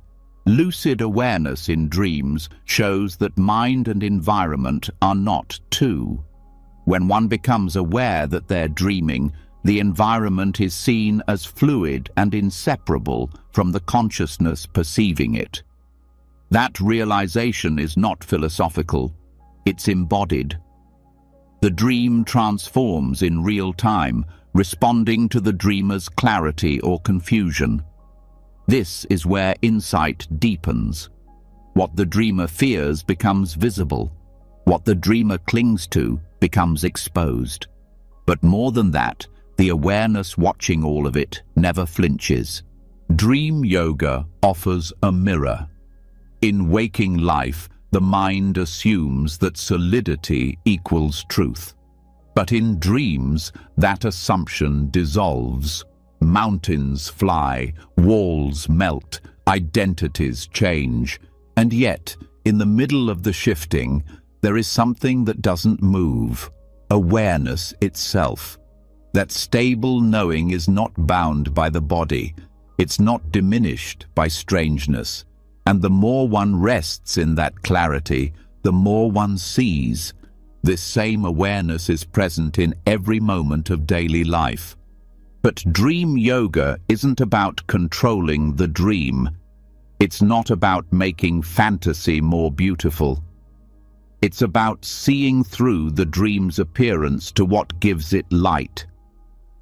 Whether the dream is peaceful or frightening, the goal is not to alter the story, but to recognize the nature of the storyteller. The dream becomes a teaching, not in what it says, but in how it points to the fact that everything seen is mind. And if all phenomena in the dream are mind, then fear becomes a teacher. In waking life, fear is often pushed away or acted out. In dreams, it's unavoidable. It becomes a monster, a storm, a fall through endless sky. But if the dreamer stays lucid, they can meet the fear without running. They can witness the shape of the fear shift. And in that meeting, something remarkable happens.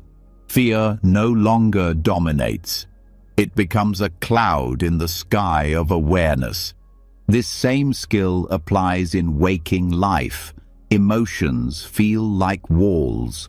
But when one sees they're made of the same substance as thoughts and dreams, fleeting appearances, they lose their solidity.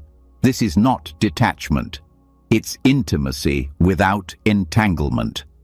Dream yoga trains the mind to see its own tricks, not with force, but with gentle clarity. It teaches that no experience, however intense, can eclipse the awareness in which it arises. In Tibetan teachings, sleep is not a break from practice. It is practice. The stages of falling asleep and dreaming are windows into the nature of mind. When the body sleeps, the coarse layers of identity fall away. The roles and stories dissolve. What remains is the subtle mind, untethered from form, but still luminous. Training in dream yoga starts by carrying mindfulness into this realm. One technique is to reflect on the dreamlike nature of waking life during the day. By constantly questioning, "Am I dreaming?" the mind becomes conditioned to ask the same question in sleep. When it does, and the dream is recognized as a dream, lucidity arises. From there, the practitioner doesn't need to escape the dream. They enter it fully, with knowing. And with that knowing, all becomes workable. If one walks through a burning house in a dream while knowing it's a dream, the heat is still felt, but it doesn't burn. The fear still arises, but it's not overwhelming. This is the beginning of freedom. Lucid awareness offers choice, not the kind built on resistance or denial, but the kind grounded in direct seeing. And this carries into waking life. Challenges still come, but instead of being swept away by them, one learns to observe, to breathe, to remain open. Dream yoga also deepens the understanding of impermanence. In dreams, forms appear and vanish without warning. Identities come and go, emotions shift in seconds.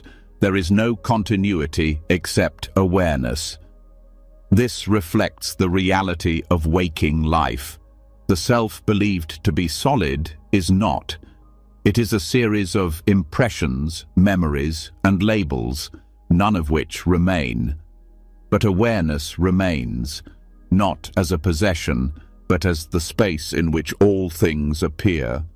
Practicing this during sleep reveals that wholeness isn't tied to stability. It's tied to openness. The more one relaxes into the fluidity of experience, the less one needs things to stay a certain way.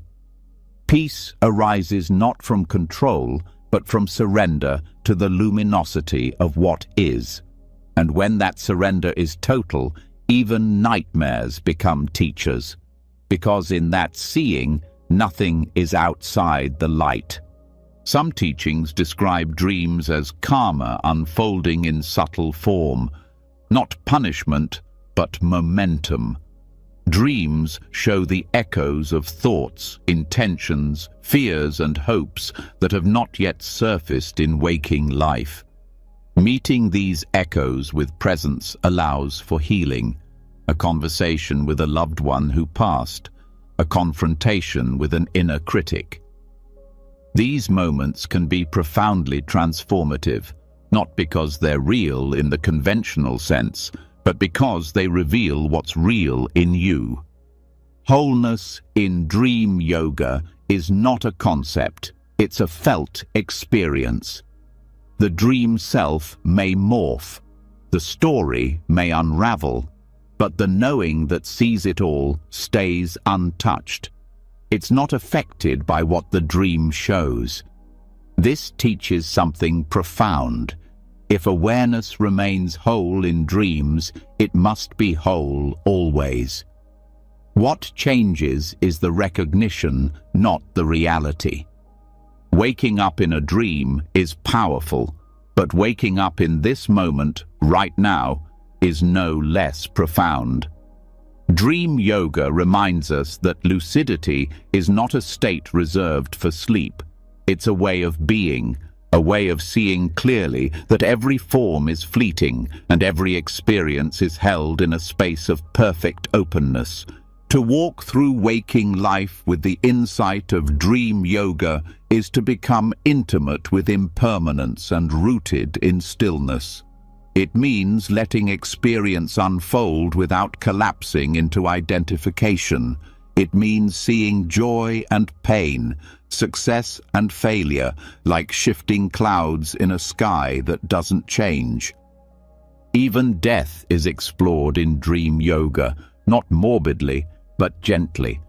Because if one can remain present as the dream ends, then one can train to remain present as this life ends. The teachings say that the dissolution of sleep mirrors the dissolution of death. The elements return to space, form disappears, but awareness does not. And knowing this brings peace, not just for the future, but for how one lives now. To rest in lucid awareness is to rest in your original face, the one not defined by form or name. It is to know that nothing needs to be added to complete you. Not a better story, not a cleaner dream, only recognition. The mirror need not be polished, it only needs to be seen. And when it's seen, everything becomes the path. The dream, the night, the fear, the silence, even the forgetting. Because the awareness noticing the forgetting is the same awareness that wakes up. It's not about perfection, it's about presence. Again and again, presence. This is the invitation of dream yoga. Not escape, not control, but intimacy with all that arises, asleep or awake. And from that intimacy grows a quiet confidence, not based on having the right answers, but on knowing you can meet whatever appears without losing yourself. The dream dissolves, the night ends, but what watched it all remains. And that watcher was never separate from life. It was never broken, never lost, only overlooked like moonlight behind the clouds, not needing to shine brighter, only needing to be seen. Finally, as we round up, a child once stared into a river and didn't ask if the water was clean enough to reflect her face. She just saw. Before memory, before identity, the mind simply rested. And then it learned to tense, to protect, to sort every experience into meaning. Chan calls us back to what was never lost, before there was something to lose. The moment after a dream fades, but before the next thought begins, that's where Chan points. Not to grasp what's in that space, but to stop adding anything to it. This teaching does not ask for improvement. It points instead to the mind as it is, unclouded by history or judgment. Original mind is not something you find after long labor. It's what's looking right now, before the story begins. Conditioning builds slowly. A face frowns, a voice corrects, a moment of pain gets labeled as who we are, and soon a self forms, a self that wants, that avoids, that fears being unseen. But Chan does not seek to destroy this self. It gently peels back the layers until what's underneath is seen clearly. Not as broken, not as incomplete, but as luminous without trying to shine. The original mind is not another state to reach. It is the state before reaching. In Chan, one is taught to drop preferences, not because they are evil, but because they color everything. To like this and hate that seems normal, but liking and hating turn life into a battlefield. Chan shows that peace lives in the space before the preference arises. That split second before judgment, there is freedom. This doesn't mean indifference. Chan doesn't numb the heart. It just removes the habit of naming everything as good or bad, better or worse. A flower opens, a leaf falls. Neither needs your opinion to be complete. The original mind sees things as they are, without dressing them in concepts. And in that seeing, there's no tension. The need to fix, improve, or define begins to dissolve. Chan practice, often silent and strict, may appear rigid, but its goal is softness. When the teacher says, "Show me your original face before your parents were born," they're not asking for logic. They're pointing to a truth deeper than birth and death, the you that was never caught in a role. That question breaks thought, because the mind that tries to answer cannot grasp what already is. This is not about wiping the slate clean. The slate never needed wiping. It was always empty. The words and lines written over it were never permanent. Chan doesn't fight the past. It stops giving it authority. Conditioning taught reactions, but not truth.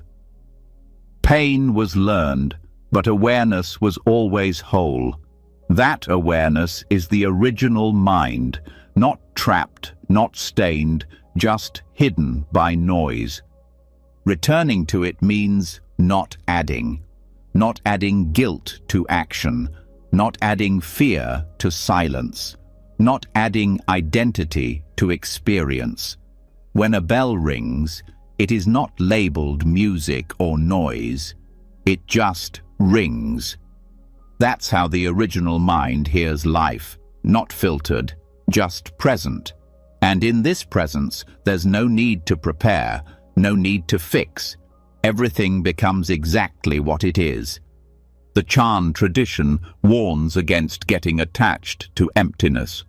Emptiness is not a void to fall into. It is the clarity that holds all things. When one sees through the stories, the preferences, the wounds, what's left isn't numbness. It's aliveness without struggle. A laughter that needs no joke, a peace that doesn't depend on silence. People often seek healing by returning to their childhood, trying to uncover what was lost. But Chan says it was never lost. The child's joy, her clarity, it's not a relic. It's the nature of mind itself. The world taught layers. Chan teaches how to stop building them, not by effort, but by attention. Look before thought names what it sees. Hear before the sound is measured. Breathe before the mind comments. This is practice, not climbing up, but sitting down. Not seeking, but stopping. In that stopping, something timeless shows itself. And it's not dramatic. It's so quiet that it's missed when one expects fireworks. But it's there, steady as breath, soft as sunlight before dawn. When the mind returns to this stillness, The body responds, muscles relax, the face softens. There's no need to defend against life, because life is not attacking. That was the illusion of conditioning. Chan removes the enemy by removing the war. Nothing to fight, nothing to prove. The original mind is not fragile. It's just been drowned out by shouting thoughts. In meditation, the Chan student may be told to sit with a koan, a paradox meant to stop thought in its tracks. What is the sound of one hand clapping? The question is not meant to be answered. It's meant to break the addiction to answering, because beneath the answer, the one listening is already at rest. The mistake is believing peace is something to earn, something that comes after enough practice. Chan says otherwise. The path is not linear. There is no future wholeness. There is only now, unfiltered. The mind before labeling was already whole. What disturbs that wholeness is the constant commentary. This is why silence in Chan is sacred, not because sound is bad, but because silence reveals what's underneath. The original mind doesn't reject sound, it hears it without story.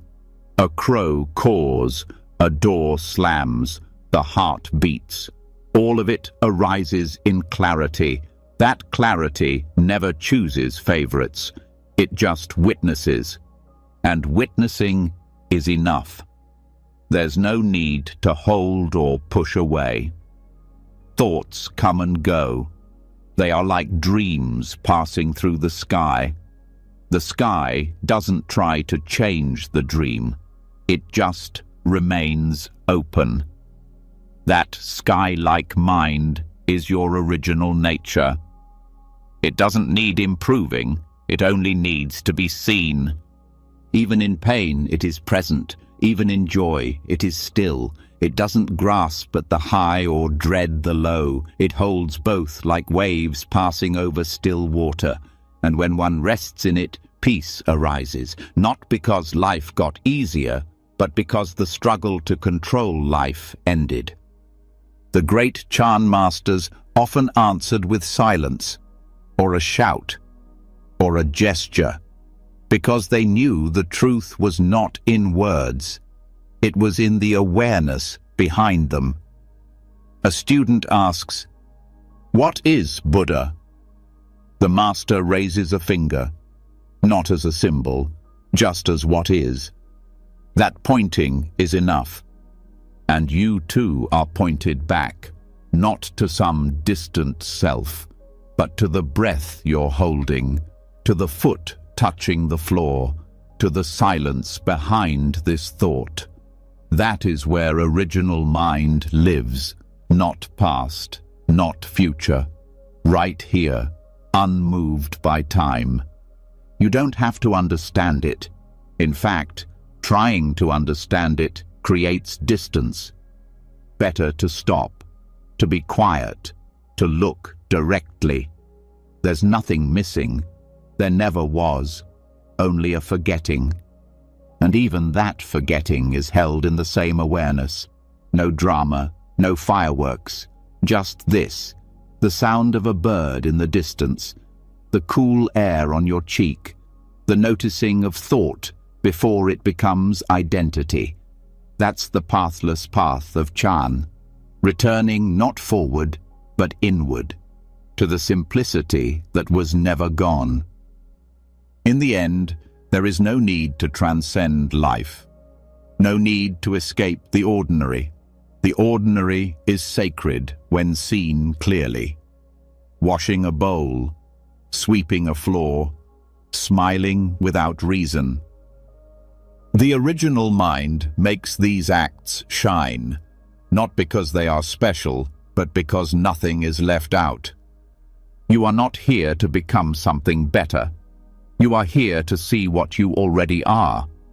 Not the image, not the role, not the conditioning, but the clarity that watches all of it, gently, with no need to change a thing. That is your original face. That is the mind before preference, before hurt, before even the idea of a self. And it has been waiting, not impatiently, not quietly, but always, right where you are now. Even in the noise of the world, in the effort, the healing, the wondering, the waiting, you were never missing a piece. Every lesson, from the quiet of sunyata to the clarity of don't know mind, wasn't about changing you. It was about unwrapping what never left. You were never broken, never late, never outside the circle of wholeness, not once. This journey wasn't a climb toward worth. It was a soft return, a loosening of the grip on self-improvement, and a gentle bow to the truth that even suffering carried the scent of your completeness.